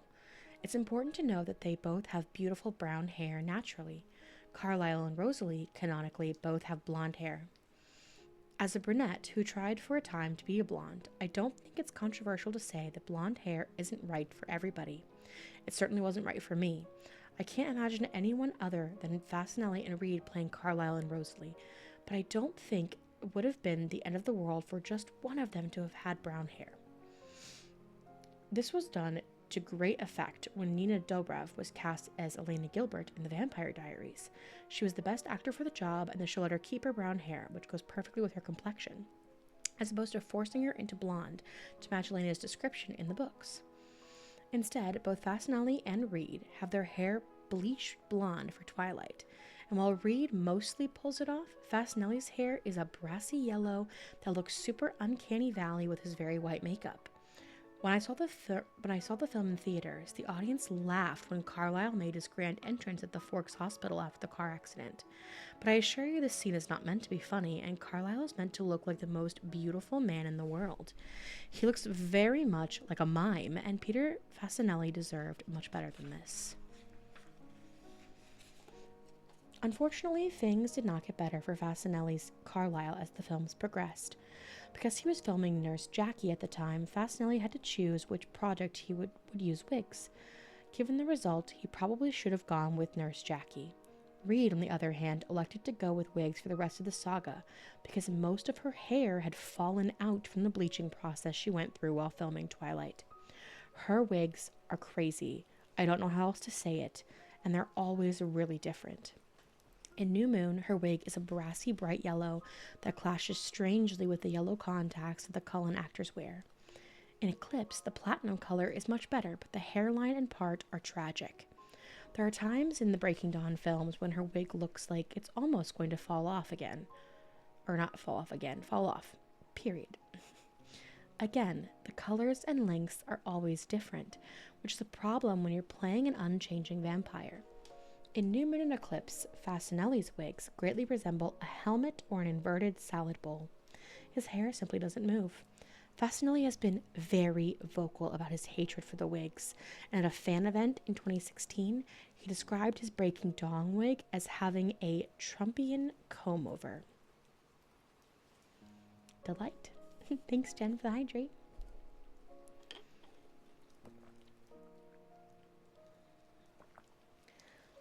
Fasinelli also said that for each movie, the new hair person would tell him how horrible his wig was on the previous film and would promise to fix it, only to end up making him look even worse, causing him to completely lose trust in how he was going to look. When shooting began on New Moon, the woman doing Fasinelli's hair went on and on about how terrible his wig was in Twilight, only for Fasinelli to have to break the news that it was, in fact, his real hair. There were also apparently 2 different wig people on the Breaking Dawn films, one of them who worked on the interior shots and one who worked on the exterior shots due to different filming locations for each. Because of this, the hair is styled entirely differently depending on whether Carlisle is indoors or outdoors. And once you know this, you will never be able to unsee it while watching Breaking Dawn. I left out Jackson Rathbone, who played Jasper, and Kellen Lutz, who played Emmett, only because Rathbone wears a wig for only 2 of the films, New Moon and Eclipse, and Lutz never wears wigs, even though his hair is pretty unfortunate for the first 3 films, due to a haircut he got for another role. Rathbone's New Moon wig is truly the stuff of nightmares, and although Rathbone is barely in the movie, he does have the very pivotal scene where he tries to kill Bella at her 18th birthday party. The fact that he does this while seemingly wearing a clown wig is delightful, and has led to one of my very favorite headcanons, which we'll discuss in the next chapter. I want to say again how very beautiful the cast of Twilight is collectively, and how very brave they were to endure these wigs, and have their natural beauty snuffed out while playing the most beautiful creatures on earth. I also know you probably really want to see these wigs now if you haven't, so please feel free to check out my comprehensive video that shows each character's hair in each movie and breaks down the wigs involved. Prepare yourself because you won't believe your eyes. So because we're doing I'm in the ASMR category, I will not play this video, but she has a QR code inside of this book. So I am going to scan it. Oh, I pulled open an Instagram reel, which I can't share with you because it will dox me. Dang it. No. Let me see if I can somehow get this link in a way that is agnostic. Hang on.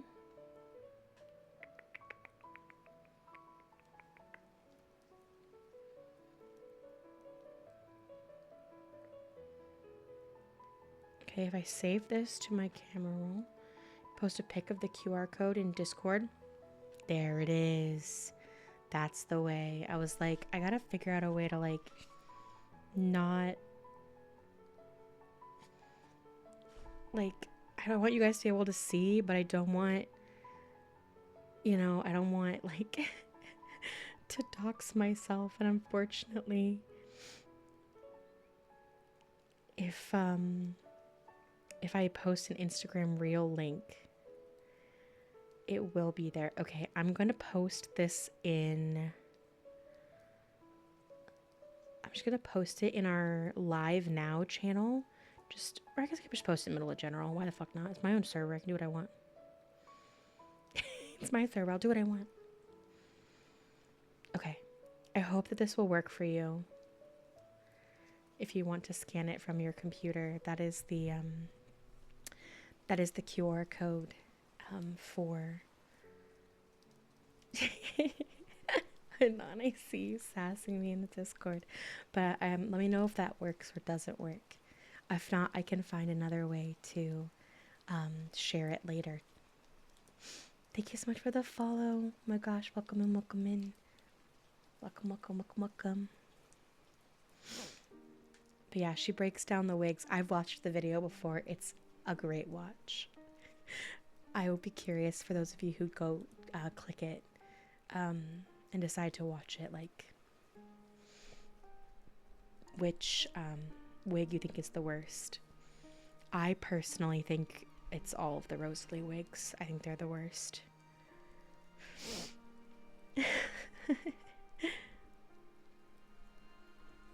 Okay. Continuing on. All right, we are at another chapter point. Okay. Chapter 13, Fandom Headcanons. We fixed it for you. Friends, are you ready to get a little silly?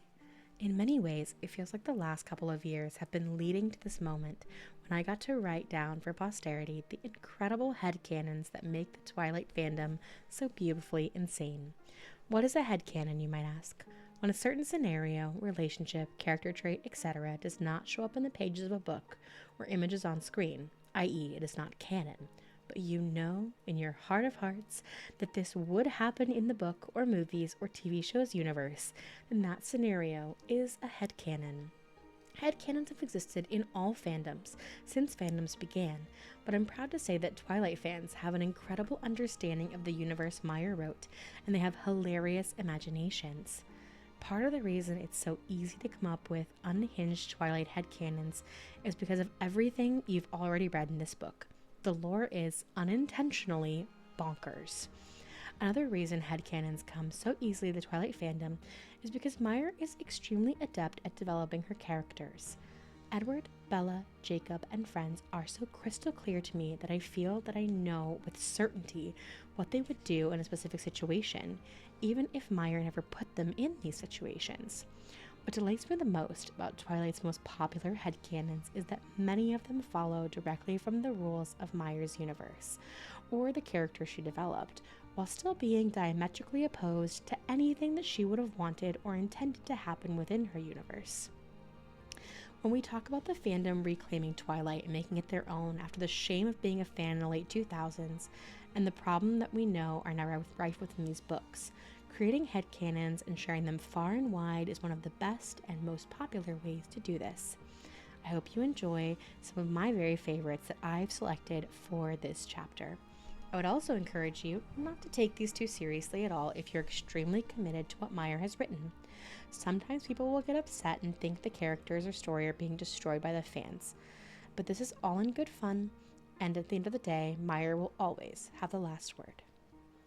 Twilight headcanons, the Cullens' daily lives. Since we just finished talking about the horrible wigs that were used across the Twilight films, a great place to start would be a popular theory that it's the Cullens, not the characters, not the actors, who are actually all wearing wigs because they are, in fact, bald. I won't claim to have invented this headcanon. I'm sure many people thought of it before me, but I'd never heard about it before I made a video in 2022 posting it. Why on earth, you ask, would the Cullens need to wear wigs when they are canonically the most beautiful creatures on the planet? I've mentioned a number of times in these pages that Stephanie Meyer is insistent that vampire hair does not grow.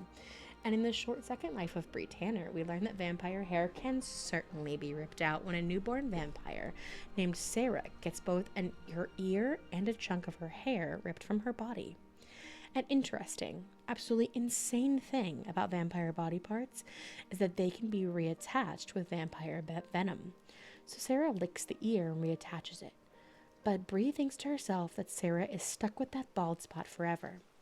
If we want to take into account the fact that Cullens are basically a bunch of teenagers pretending to be a family, I find it impossible to believe that none of them have ever had their hair ripped out during a sibling-on-sibling fight. Jasper fought in newborn armies for years and years. Lost my place. So with all that vicious battle, I imagine his hair is probably looking like Cynthia's from Rugrats at this point. Thus, according to Meyer's own lore, the Cullens must be wearing wigs. This also accounts for why they're always changing in the films. The Cullens go through wigs constantly, and they're just really bad at wig application. A central part of this headcanon is also that Jasper was wearing a very special wig when he attended Bella's birthday party, that I like to call his happy wig because he was so excited for the party and definitely not planning on trying to eat her. This explains why the wig has almost a clown-like appearance. Please do yourself and Google Jasper wig new moon. Unfortunately, he did try to kill Bella at the party, so the wig has been burned in effigy. We also like to think that Carlisle has an entire wig room hidden in one of the many offices he has in the Cullen house, and that Alice is a key player in procuring the wigs. If Alice is so great at fashion and beauty, why would she let the Cullens wear such terrible wigs? That leads to our next headcanon, which is also related to the content of last chapter. Alice actually has horrific fashion taste, and the rest of the Cullens just humor her and let her think she's a fashionista. The primary piece of evidence for this is the cursed, sleeveless, white button-down shirt that she herself purchased for Edward years in advance of his meadow date with Bella, knowing that he would need it someday. Furthermore, we learn that Alice buys the Cullens all of their clothing, so this would include the other atrocities I covered in the last chapter. Headcanons. Stop it. OMG. Edward's light beige leather jacket, that was procured by Alice. She was also responsible for dressing herself, Bella, and Rosalie in dresses that Meyer admits were part of the 2003 Paris Fashion Week for the Forks High School prom. You can actually see Bella and Alice's dresses on Meyer's website. And while Bella's might just be extremely fancy for prom, Alice's is downright scandalous. The dress has a slit that is basically R-rated and is dotted with gigantic geometric cutouts showing large swaths of Alice's cold white marble skin, which would have clued the whole school in on the fact that Alice is anything but human. The fandom has decided the Cullens put up with Alice's sartorial shenanigans because they don't want her to hurt her feelings, and she's very passionate about fashion. But the way her outfits are described in the books, there's simply no way that Alice can be a true fashionista. Thank you for the hydrate.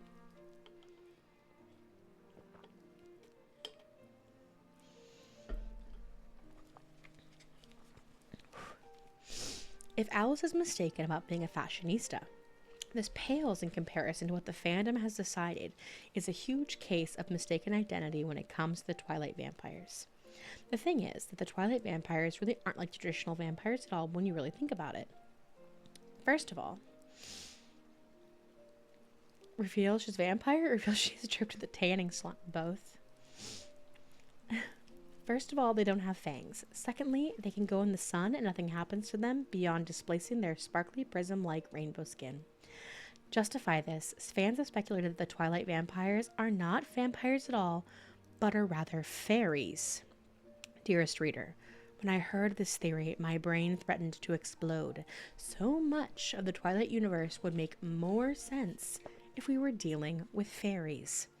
Some fairies are known to be very sparkly, and though they may not sparkle specifically in the sun, they sparkle more in any kind of light. Fairies are also known to live in or near the woods, which the Cullens do, and fairy crop circles tend to pop up around them. Is it a coincidence that Edward's favorite place, the destination he takes Bella for their first date, is a circular meadow in the middle of the woods? Also of note, Scottish and Gaelic folklore includes fairies that are much like vampires insofar as they feast on human blood and are incredibly beautiful. Fairies are also extremely fascinated by humans, and this detail would help justify why Edward is obsessed with Bella and why the Cullens spend so much of their time going to high school with humans instead of doing literally anything else.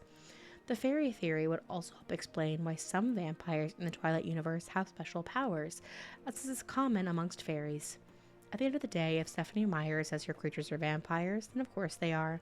But there's something delightful about the idea that she accidentally made them fairies, and that neither she nor the Cullens know their true nature. Last year, TikTok user Moonneepy left a comment on one of my videos calling Carlisle a vibes-only doctor, and this has lived in my head ever since. I've discussed Carlisle's abuse of the healthcare system earlier in this book, and I also mentioned in my discussion of Rosalie Hale that Rosalie studies medicine as a favor to Carlisle to keep him updated with the latest medical advances. The implication here, and fans have really run with it, is that Carlisle is not partaking in continuing education himself and is just learning from Rosalie, all while having practiced medicine since the 1700s. This has led to the headcanon that Carlisle falls back on more traditional medical procedures when faced with anything that confuses him or throws him for a loop, and by more traditional, I mean practices like bloodletting, leeching, performing lobotomies on unsuspecting patients at Forks Hospital. Although we have plenty of evidence in the books that Carlisle is a fairly competent doctor, there's also the fact that it took Jacob to realize that the nutrition Bella's demon spawn was probably seeking in utero was blood related. I know it's silly, but I love to imagine Carlisle with his jars full of leeches, marveling at an MRI machine because he's been in the hospital for at least 30 years, while trying to pretend that he has a fully developed prefrontal cortex around his doctor colleagues. Like, how in the universe werewolves aren't werewolves, but they're shapeshifters, and they're just blood-drinking fae? See, exactly. That's what I'm saying. That's what we're saying, Anon. Twilight Headcanons, what happened before? Some of the Twilight vampires have been around for a long time, so it can be fun to speculate about what they were up to during historic events. It can also be fun to speculate about things they did during the Twilight timeline when we didn't get many details. The last two headcanons I'm going to present you fall within these two categories specifically. The first of these came about when I was asked whether Carlisle, 1, would have been able to afford to go on the in-person tour of the Titanic offered by the Titan submersible that sadly imploded, and 2, would have himself imploded in that situation. Oh, the most recent one. Would Carlisle have been able to go on that submarine that exploded? And if he did, would he have also exploded? Welcome in, Raiders. Welcome, welcome, welcome. Let me get you a shout out. Hello, hello, hello. Bonjour, bonjour. Bienvenue, bienvenue. Okay, how many R's are in your name? The Titan. Yeah, that one. I think I got you right. Thank you so much for the follow. Thank you, thank you, thank you. Hello, hello.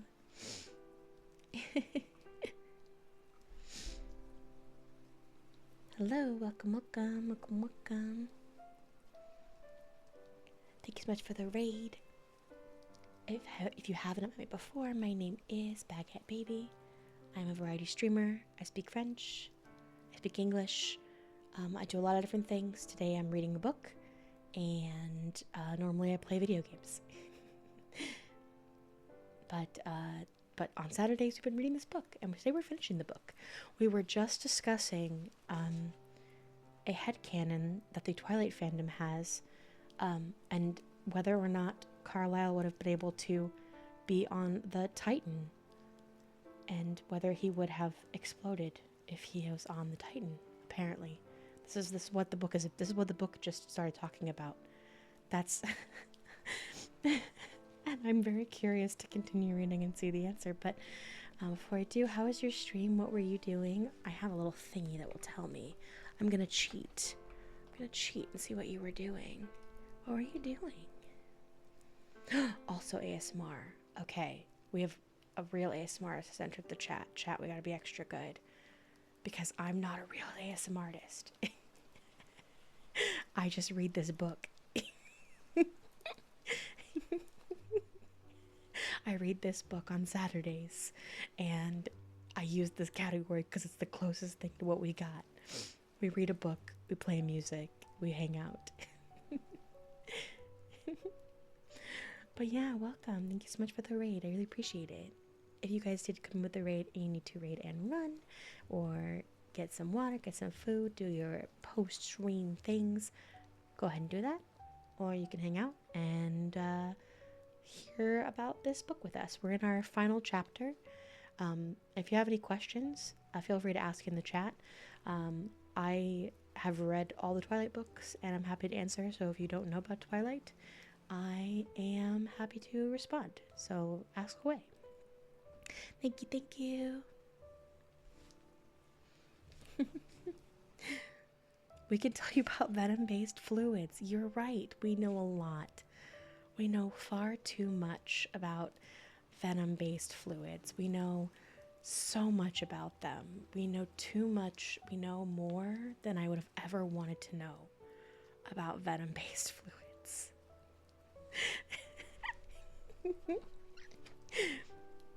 Very true. It's very true. Okay. Let me find my spot in this book. Okay. The verse came about when I was asked about whether Carlyle, one, would have been able to afford to go on the in-person tour of the Titanic offered by the Titan submersible that sadly imploded, and two, would have imploded himself in that situation. Carlyle was, in fact, named the third richest fictional character by Forbes magazine in 2012. He was number 1 in 2010. So I said I believed he would certainly afford to be there. Another comment ventured that he'd probably already swum to the Titanic himself for fun, and that's when genius struck. Somebody responded saying that Carlyle was probably there when the Titanic sank, and he probably sank it himself. This has led to one of our silliest headcanons, but that one is dear to my heart. Carlyle Cullen was the iceberg that sank the Titanic, and his moral superiority comes from living with that guilt on a daily basis. I proposed that Carlyle had been bobbing around the Atlantic Ocean, trying to decide whether or not to make himself a companion, and that he tended to take to the ocean for quiet contemplation. He was so deep in thought, he simply did not see the largest ship in history coming straight for him. Because he had been skipping his continuing education classes, he did not know how to provide medical assistance to any of the people who were then floating alongside him. The Cullens still don't really understand why Carlyle saw Titanic so many times in movie theaters, and why he insists on watching so many documentaries about the Titanic when they seem to make him inconsolable. I highly recommend you read the comments on that video I made about this whenever you're having a bad day, because it's probably my second favorite comment section on any content I've made. That's so funny. How this man is an iceberg. Also, guys, we are 1 follower away from 900. I just saw. So thank you guys for the follows. Those who came in with the raid, I really appreciate it. That would be kind of crazy if we hit 900 followers on this stream. That would be kind of crazy. That would be a very wacky, wild turn of events, I feel. Oh, thank you so much for the follow. Thank you, thank you, thank you. That's 900. Let's go. That's awesome. Wow. Now I gotta tweet. I gotta tweet about it later. Thank you. All right. That's so exciting, actually. Wow.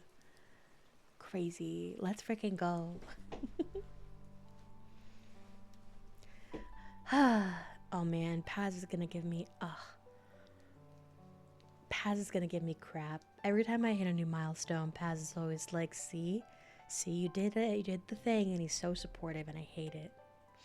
But thank you so much. Thank you so much for the follow. Thank you, Derp, for being the 900th, and for everybody who came with the raid, for following as well. All this emotional music got me feeling some type of way. All right. In Eclipse, Edward proposes to Bella with his mother's engagement ring. This ring has been the source of a lot of mockery because of the way it's portrayed in the films. It looks very much like it could have come from a gumball machine or at best a Claire's boutique. The ring has also become the center of the fandom's most macabre headcanon because of a comment I got on one of my videos in 2023. TikTok user Haley Needling wondered how Edward had gotten his hands on his mother's engagement ring, given they were both dying of Spanish influenza at the time, and surely his mother wouldn't have thought or known to give Carlyle the ring. Haley, clearly a genius, went on to suggest that perhaps Edward casually dug his mother up to get the ring. Oh no. I didn't think about that. Oh, he totally did. Oh, he so did that. Oh no, he so did that. Oh, he so did that. I used Haley's comment to make a new video suggesting that yes, Edward did in fact travel to Chicago with Carlisle during the events of Eclipse in order to exhume his mother and grab that horrific ring for Bella. As we know, Edward is nothing if not extremely traditional, and perhaps he had Alice kidnap Bella in Eclipse not so that he could go hunting, but so he and Carlisle could take a light jog to Chicago. Carlisle has aided and abetted his children in every imaginable crime, so why not add grave robbing to the list?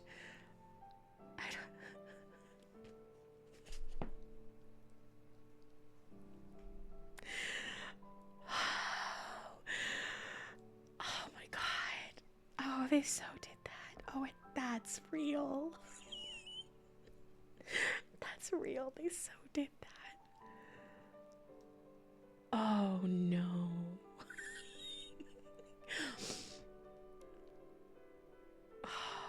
I hate it. Okay. I don't need to tell you that the internet is a dark place, and obviously I made a very dark video, but the comments that the fandom left on this video put an extra 10 years back onto my life. Carmi imagined Edward screaming at Carlisle to hold the flashlight like a dad does to a kid during a nighttime oil change. Many people suggested that Edward would have in-depth conversation with his mother, telling her all about Bella in the vein of Norman Bates. Finally, user already famous suggested that Edward initially dug the ring up in Twilight, put it back in New Moon after leaving Bella, and then dug it up again during the events of Eclipse. Yeah, no, he did. He so did. No, he so did. He did that. That's the one. All of that happened. It's all real.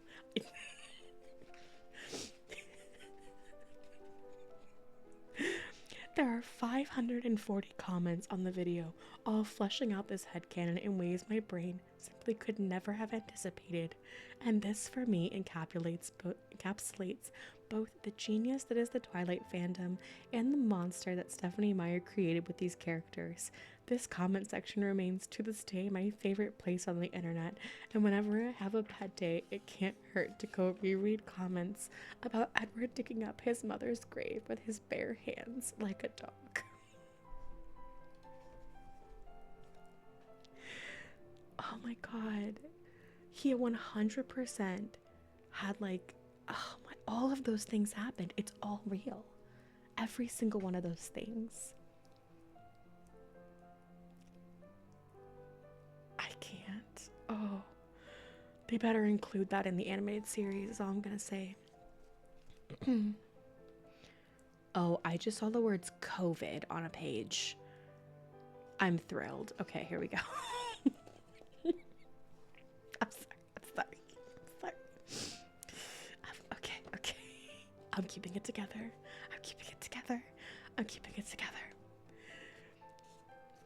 Twilight headcanons, what happens next?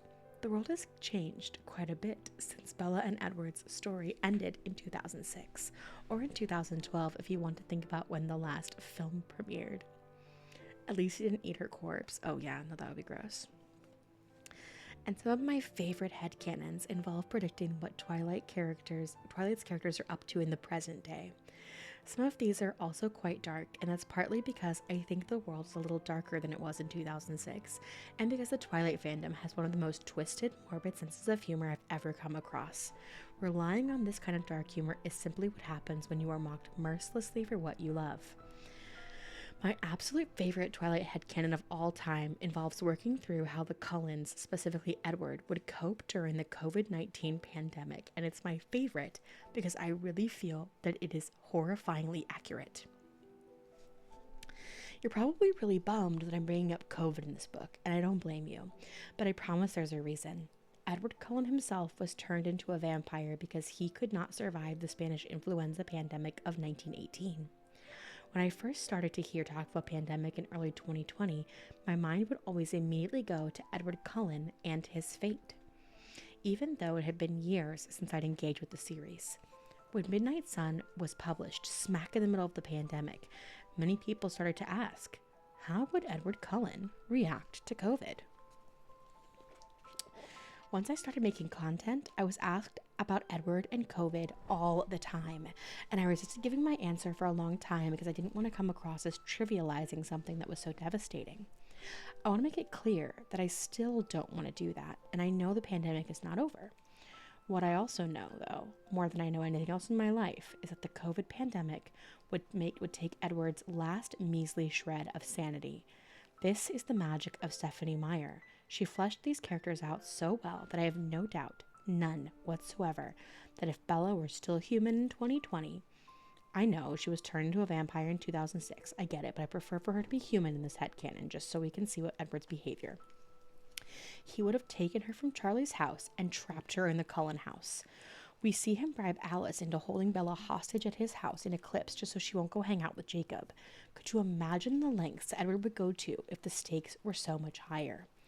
Knowing Edward, he probably would have put Bella in a gilded cage starting at the end of 2019, particularly if Alice was able to sense the kinds of decisions the people were going to make in terms of isolating the virus.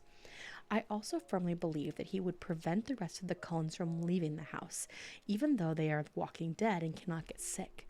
Edward, who again was a victim of Spanish influenza, in addition to being insanely controlling, would not know whether or not the Cullens could carry the disease, much as we did not know whether our Amazon boxes were safe to bring inside our homes. Carlisle, with his desperate need to commit medical malpractice, would need to go to the hospital, but this would cause much friction between Edward and Carlisle, and would result in Edward wiping him down with Clorox wipes before letting him enter the house, again, much like those delivery boxes. Coffee! Coffee, coffee, coffee, thank you for the raid, hello! Coffee, coffee raiders!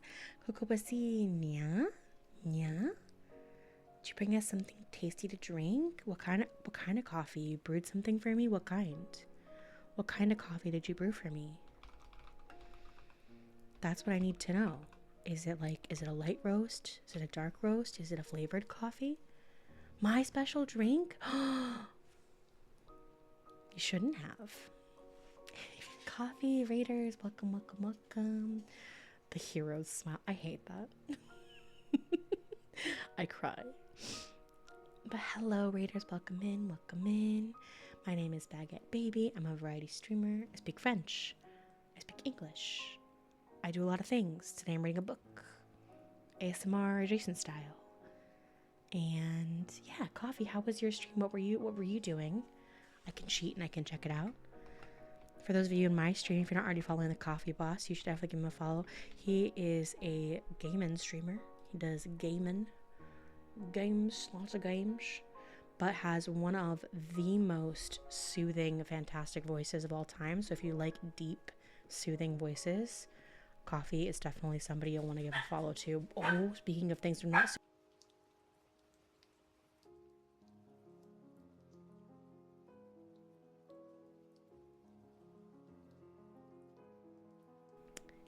wrong. That was not Ezreal. That was Remy, aka the little shit, who lives in my house at the moment.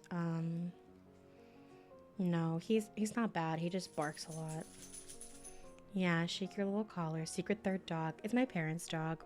He's been fine. He just has the world's worst bark ever. He's a small dog. We are a big dog household and he's a small dog. So apologies for that. I can't control him. He's a monster. I mean, are you going to be good now? Are you going to be good? Come here. He is a Bolognese, which is a type of, it's the Italian cousin of the Bichon Frise. So in other words, a white, crusty, fluffy, 10 pounds. Come here. I'm gonna pick him up. I'm gonna pick him up so that he's quiet, hopefully. Hi, buddy. You can hear his little collar rattling. Yeah, hi, buddy. Hi. Can you be good? Can you be good? Can you be good and quiet? I hear him sniffing. Yeah. He's a little guy. Hi, buddy. Dog ASMR.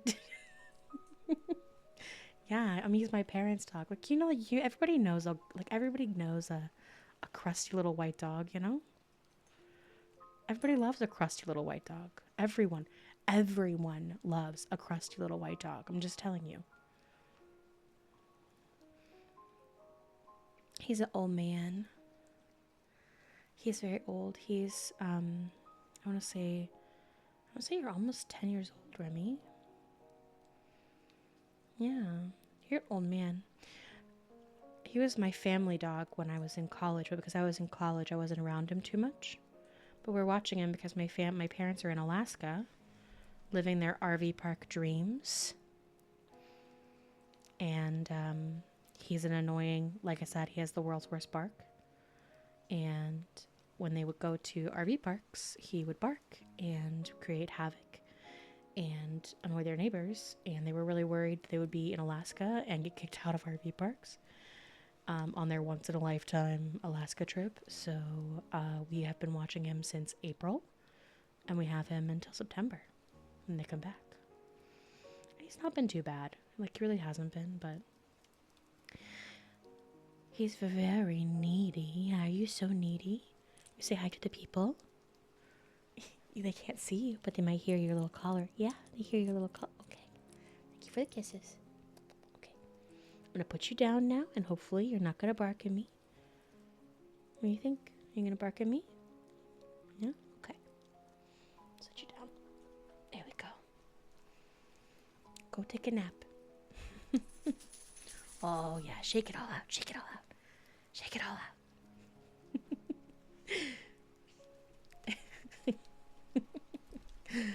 Oh, little guy. He's very cute, at least. He's a good snuggler. All right. Where were we? Yes.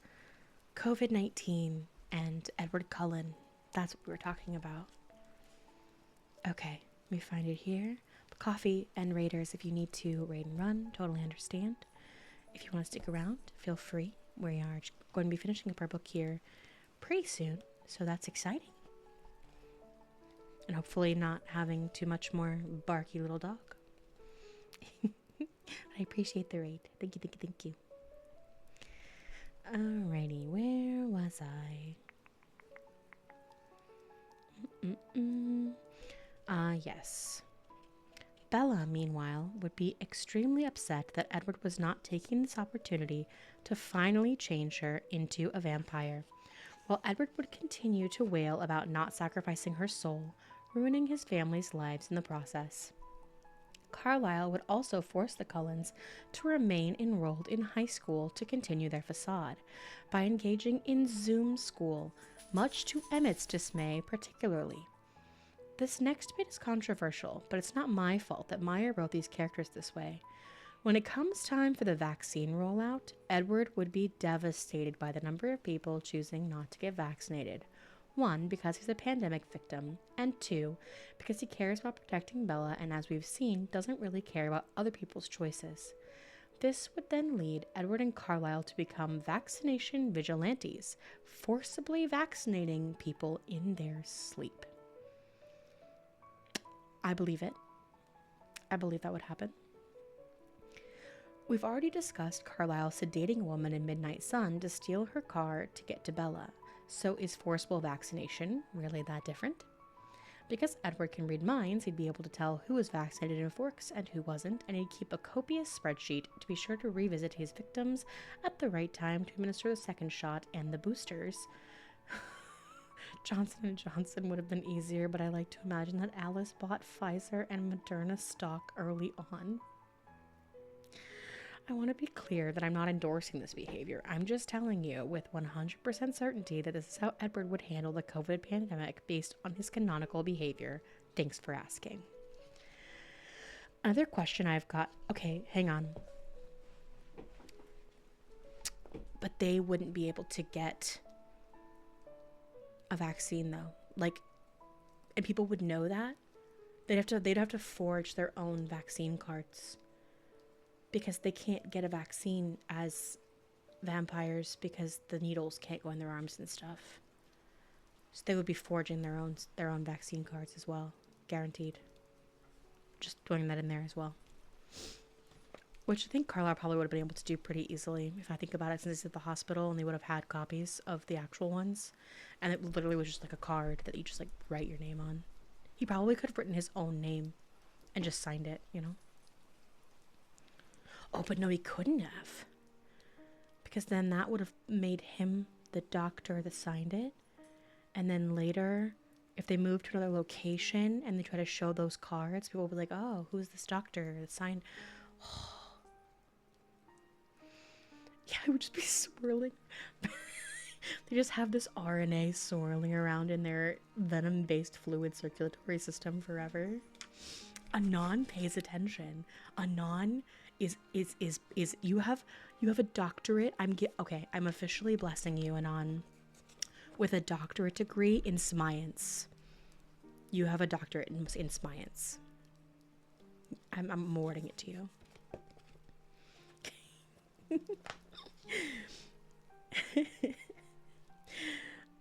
Another question I've gotten a lot about the Cullens post-Twilight is, what happens with Renee? Breaking Dawn ends with Bella being able to preserve her relationship with Charlie. He doesn't know that she's a vampire, and he's comfortable with just not asking questions about what kind of creature she is now, and why the hell she has a daughter that is growing at warp speed, because he knows that staying in the dark is how he'll get to keep Bella in his life.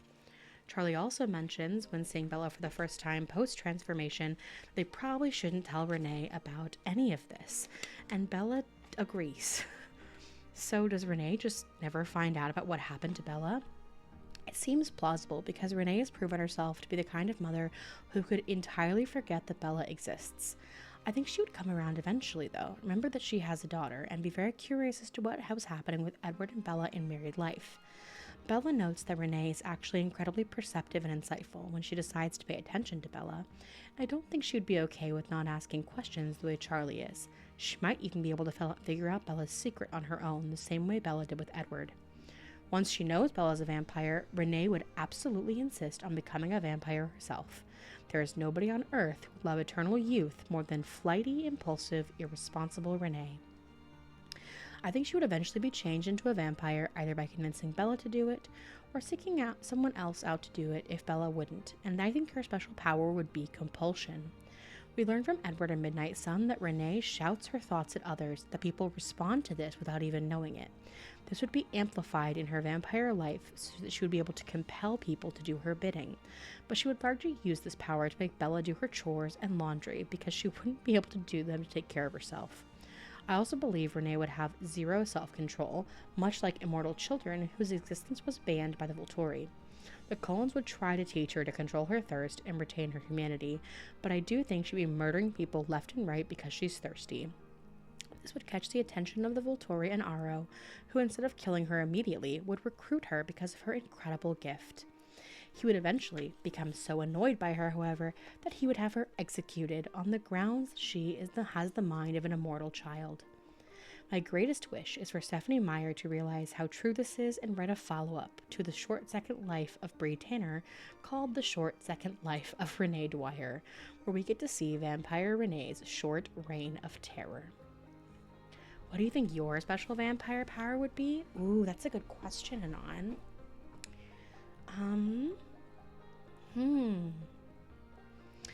Okay, maybe I do like what I would want it to be, and then maybe like what I think it would actually be. I would say, shut up, stop shaking around. I would say that I would want it to be something cool, like, I don't even know. Like, I feel like mind reading is weird. I feel like super stealth would be good. Like, being able to kind of make yourself, like, don't look at me. Like, I think that, like, what, like, Jasper's power is really cool. Like, he's, like, a super empath. I feel like that's what I would end up with. But what I would really want would be, like, the ability to, like, be super stealthy and, like, almost just not turn invisible, but make it so that, like, people just wouldn't look at me.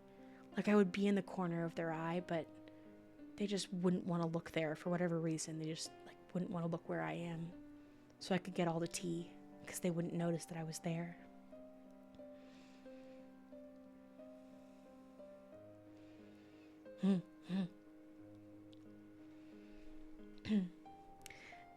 There are many more extraordinary headcanons that I unfortunately don't have room to go over. Maybe my next book will just be 200,000 words on Twilight headcanons. But if you like these, I encourage you to engage with the Twilight fandom. This is what we spend the majority of our time in the fandom doing, and it's a major way where we're reclaiming material that we were once shamed for, and that is at times to be problematic while still preserving our love for it. It's a complicated relationship, but as you can see, we're doing our very best to work it out. I probably get something stupid like enhanced spreadsheet skills mood. Guys, we're at the conclusion. Guys, we're at the conclusion. Conclusion time. Are you ready? Are you ready for the conclusion? You're not ready. I'm not ready. I'm gonna cry. I'm gonna drink some water before we have our conclusion.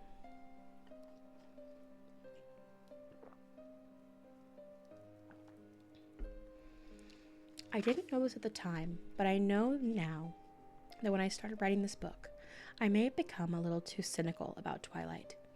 Both the love and hate that were certainly present, as I discussed in this book's introduction, but after talking about it on the internet for 4 years and hyper-focusing on its flaws, I may have started leaning a little bit too much into the hate of it all. Writing this book has reminded me, and I hope it's shown you as a reader, that there really is so much love to love about Twilight. It's reminded me that no matter how awful they can be at times, all these characters will always feel like my dearest friends to me. This has been an opportunity for me to fully fall back in love with Twilight, even if that process most often involved criticizing in these pages. When I told you my love language was hating everything that I love just a little bit, I really wasn't kidding. Twilight is, in so many ways, just a host of contradictions, of diametrical oppositions, and you can see that through the various themes I've covered in the book. The fandom that started out as unironically obsessed with a supernatural love story as part of a cultural phenomenon is now responsible for bringing Twilight discourse back in a way that is critical and committed to holding Meyer accountable. Our heroine Bella, who we were all once looked at as the girl we wanted to be, the girl who knows what she wants and takes it, has also been revealed to be suffering from something like psychotic depression and a very unhealthy attachment to a boyfriend that ends her human life. Our hero, Edward, who is described as a literal god and a protector for Bella, is also deeply mentally unwell, insecure, and crushing the autonomy of a girl he claims to love more than anything in the world. It turns out that Jacob, Bella's second choice, has been maligned for years for his rage and his forced advances against Bella, and all of this is actually extremely out of character and can also be viewed as the result of racial stereotypes that Meyer built into the werewolf gene. The Cullens, whom Meyer absolutely meant to be the epitome of perfection, can also be viewed as being led by a charismatic cult leader who aids and abets their criminal activity. The Wolfpack, who are mired in racial stereotypes and viewed very much as men in the books, are actually really delightful teenagers who are trying to make the best of a situation that none of them wanted. By giving Bella what she thought would be the perfect baby, Meyer created absolute nightmare fuel for a fandom that had been eagerly awaiting a very different happy ending. The humans of the saga, Charlie, Renee, Jessica, and Mike, were intended to be very peripheral characters, but gave us precious insights into Bella's terrible childhood and how bad a friend she can be at times. The vampires are given the least airtime in the books and movies. The Volturi remain the vampires we all want to hear more about, and this rings true for all the lesser characters that Meyer focuses on in the illustrated guide as well. Finally, the most beautiful creatures in the world have no clue that they're dressed absolutely terribly. Twilight is so filled with these oppositions that it's hard to believe that Meyer didn't do this on purpose, but I don't think that she did. Shouldn't be difficult to see, though, why our emotions about Twilight often feel contradictory as well. My wish has always been that this discussion will be relevant and engaging to all kinds of readers, the fervent fans, the casual fans, and the rubbernecking haters. Now that we've taken this journey together, I do believe that there's something in here for everybody. For my most fervent Twilight fans, I thank you for reliving the traumatic experience of being an early Twilight fan with me. For my casual fans, I hope that you got to live vicariously through the retelling. For those new to Twilight, whether haters or just the morbidly curious, I hope that you have a better understanding of what it was like for those of us who were honestly taken hostage by Twilight. Truly, none of us would have chosen this for ourselves, but I'm so glad that we're all here. In talking about basically all of the highlighted characters in the books, even the humans, I've sought to highlight the very best and the very worst in all of them. Not because I'm trying to destroy Twilight, but because for many of these characters, there are as many reasons to love them as there are to find them deeply problematic. This is the core reason Twilight fans have not given up on it. We love these characters and this unhinged universe so much, and we wish that Stephenie Meyer had done a lot of things differently. My mission here has been to lay that all out of you as objectively as possible, while staying mostly silent on where I think you should sit on the love-hate spectrum when it comes to Twilight. I'd say I'm probably right in the middle, but I understand those fans who continue to identify fully with just loving Twilight, and those of you who have come out of reading this book completely unable to see any good in the face of Meyer's wrongs. This is your journey, and I'm just trying to make sure that you go on one. I will say, though, that this deep analysis of Bella, Edward, Jacob, the Wolfpack, the Cullens, and Meyer's supplementary material like the illustrated guide should help fans who have not engaged critically with Twilight before to start recognizing the problems that do exist within the saga. This doesn't necessarily have to change your opinion of the material. Like I said, everyone has the right to sit fully on the love side of the love-hate spectrum if they want. But I do think that recognition is at the very least the fans can do when engaging with material that has really hurt people. The discussion of the Wolfpack and the very real Quileute tribe is the most important part of this book to me. My greatest desire is for you to leave this reading experience wanting to right the wrongs done by Stephenie Meyer by helping the Quileute tribe move to higher ground. For my fans who already knew about every problematic thing that lies in the Twilight saga, this book will be an easy way for you to have access to all of it in one place when you're trying to explain the complexity of it to people in your lives. I personally have a really hard time explaining how I can be such a huge fan of Twilight while simultaneously keeping its problematic aspects always at the forefront of my mind. So this exercise has been really helpful for me, and I hope it helps you to understand yourself better as well. And my rubberneckers, my friends who hate Twilight or are just morbidly curious, I hope this book has, at the very least, sold you on the magnificence of Twilight fandom and given you some tidbits so you can start engaging with us. I promise there's so much more where the vaccination vigilante and grave-digging headcanons come from, and we'd love to welcome you with open arms. 2025 marks 20 years since Twilight was first published, and there's a part of me that's astonished that we're still talking about it, while another part of me feels as if we'll be talking about it for another 20 years, because it's just so incredible and so horrific at the same time. My best friend and podcast co-host, who has a master's in English literature and who I would not call a Twilight fan, once told me that she's never wrestled with any literature in the way she wrestles with the books in the Twilight saga. For better or for worse, Meyer's characters and her universe produce so many more questions than they do answers, and are just brimming with so much unfulfilled potential, and I think wrestling is the perfect word for what all fans will continue to do with Twilight until our brains simply don't work anymore. Stephenie also likes to produce new works for anniversaries. On the 10th anniversary of Twilight's publication, Meyer published a gender-bent version of Twilight called Life and Death, Twilight Reimagined, wherein she sought to prove that Bella and Edward's relationship dynamic was not sexist by changing the gender of all characters. This bizarre fanfic was unfortunately far too cursed for me to cover in this book, but I bring it up to say that it's probable that Meyer will be gracing us with some new content in the Twilight universe for the 20th anniversary. Last year, Lionsgate announced it was shopping for a Twilight animated television series, a project that has made me deluded enough to think that all of the problems inherent to Twilight might finally be fixed. All this to say is that there are plenty of reasons to believe that this conversation is nowhere near ending, and in some ways might really just be getting started. If you've loved or hated anything that I've had to say in these pages, I'd absolutely love to connect with you. If you know me at all from social media, you'll know I'm pretty desperate to connect with people who want to chat about Twilight and pop culture generally. My goal has always been for my community to be as interactive as possible, and I really love this book experience to be interactive as well. Please consider this your standing invitation to leave me a comment, send me a message on TikTok or Instagram at SarahElizabeth_talks, or send me an email at sarahtalks327@gmail.com. I truly do welcome all reader feedback, and if I don't make new friends from writing this book, even if we're disagreeing, I'll be really sad. For those of you who are reading this and have already connected me with some other way, be it a like, a comment, or just watching one of my videos for more than 10 seconds, I cannot overstate what you mean to me. Your engagement with me has made me feel that I might have something that's worth saying. And to come to that discovery as a woman in her 40s has been the most delightful surprise of my life. I'm choking up a little bit here. This is so sweet. You've given me this incredible opportunity to write down all my thoughts, and I want you to know how much I love you for loving and hating Twilight so fiercely and for staying true to yourselves.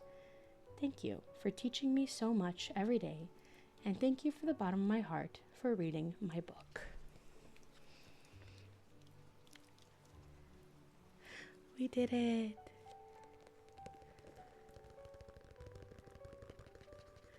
We did it. We read the book, guys. We read the whole thing. We read the whole book. We did it. I liked that book so much. I enjoyed it. I think she really, I just love her, like the voice that she writes with, and I really love, like, like that whole last, oh my, OMG, thank you for the gift subs to celebrate for finishing the book. Thank you for gifting us up to Curry, Asaroshi, and Eris, and Alexa and Nando's chickens. Thank you. It's a very good book. She does a great job. I loved that last section of like really spelling out all of those contradictions. Like, so good. Just like so well written, and I butchered it sometimes. I feel like I was a better reader sometimes than others, but it's a really good book. In case you haven't seen, I have been posting all my VODs from these streams on my YouTube channel. And Cloud, thank you so much for the gift sub and getting us to level 2 hype train. Thank you for gifting to Jen. But yeah, if you guys look in the descriptions of all of the videos that I've posted of this Twitch VOD series, there's a couple of things that you'll see. Number one, there's a link to buy this book. If you want to own this book, you want to read it yourself, you want to see it for yourself, you can. The link is there. There's also, to her point in the final section, I have linked all of the information about the Quileute Nation, their Truth versus Twilight website, and the site that you can go to donate to them. We donated the proceeds of one of our streams to them as well. So, just so if that was something that did resonate with you as you were on this journey and you feel compelled to donate, you can. That's where I'm posting all that information, is in those YouTube sections. I think I can grab my YouTube link somehow here and drop it just in case. But yeah, I think that's it. I really enjoyed the book, and I also have really appreciated I don't have thank you for it. I'm the worst content creator ever. I need to set this up, but I have really appreciated all of the hype and like love and support from you guys. Like, I know many of the folks who have been showing up to these streams are not Twilight fans or have not read the books or seen the films, but you guys have come anyway and have participated in the conversation. I think that's been really cool, and I really appreciate that, because I have a lot of thoughts too about some of these things, and it's been really amazing just to see you guys in chat like being like, oh no way, like yeah, Edward totally would do the grave robbing. Like, I don't know, it made my soul and my heart very happy. So thank you for joining me on this journey. We will definitely set up movie nights in our Discord server to watch the Twilight films and movies and things.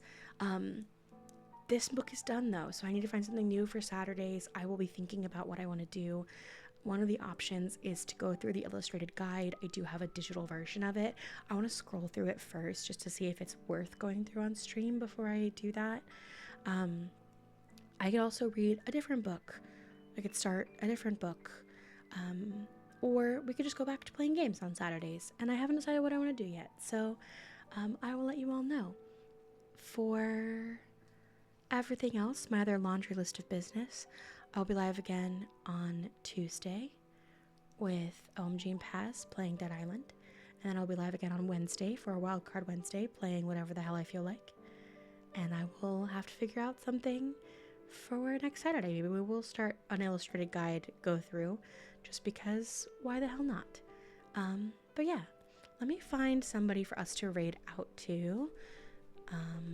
Let's see all who is live at the moment. I want to find... We're gonna... Ooh.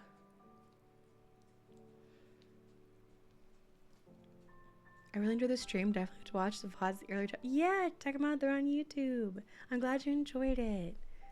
Yeah, I've been posting them all. I'll be posting this one up hopefully this evening. Let's go ahead and raid Teeny, Izumi Teeny, just because I feel like their vibes are very good. They're not an ASMR streamer, but they will not shock your system.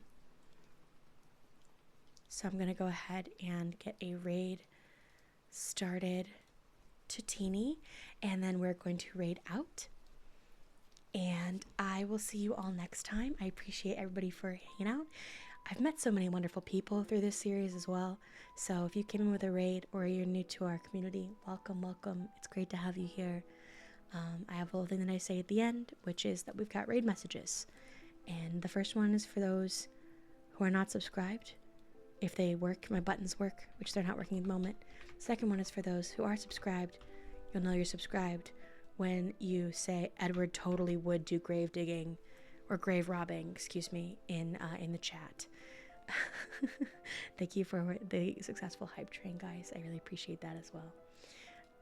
And you'll see a piece of bread next to your name when you type that. Exactly. See, Edward totally dug up his mom. Exactly, just like Anon did. If you want to check if you're subbed, you can type that same message, and then you'll be able to see if you are subbed because you'll have a piece of bread next to your name. All right, everybody, I will see you in the next one. As usual, bonne nuit, bonsoir, et à la prochaine. Bye bye.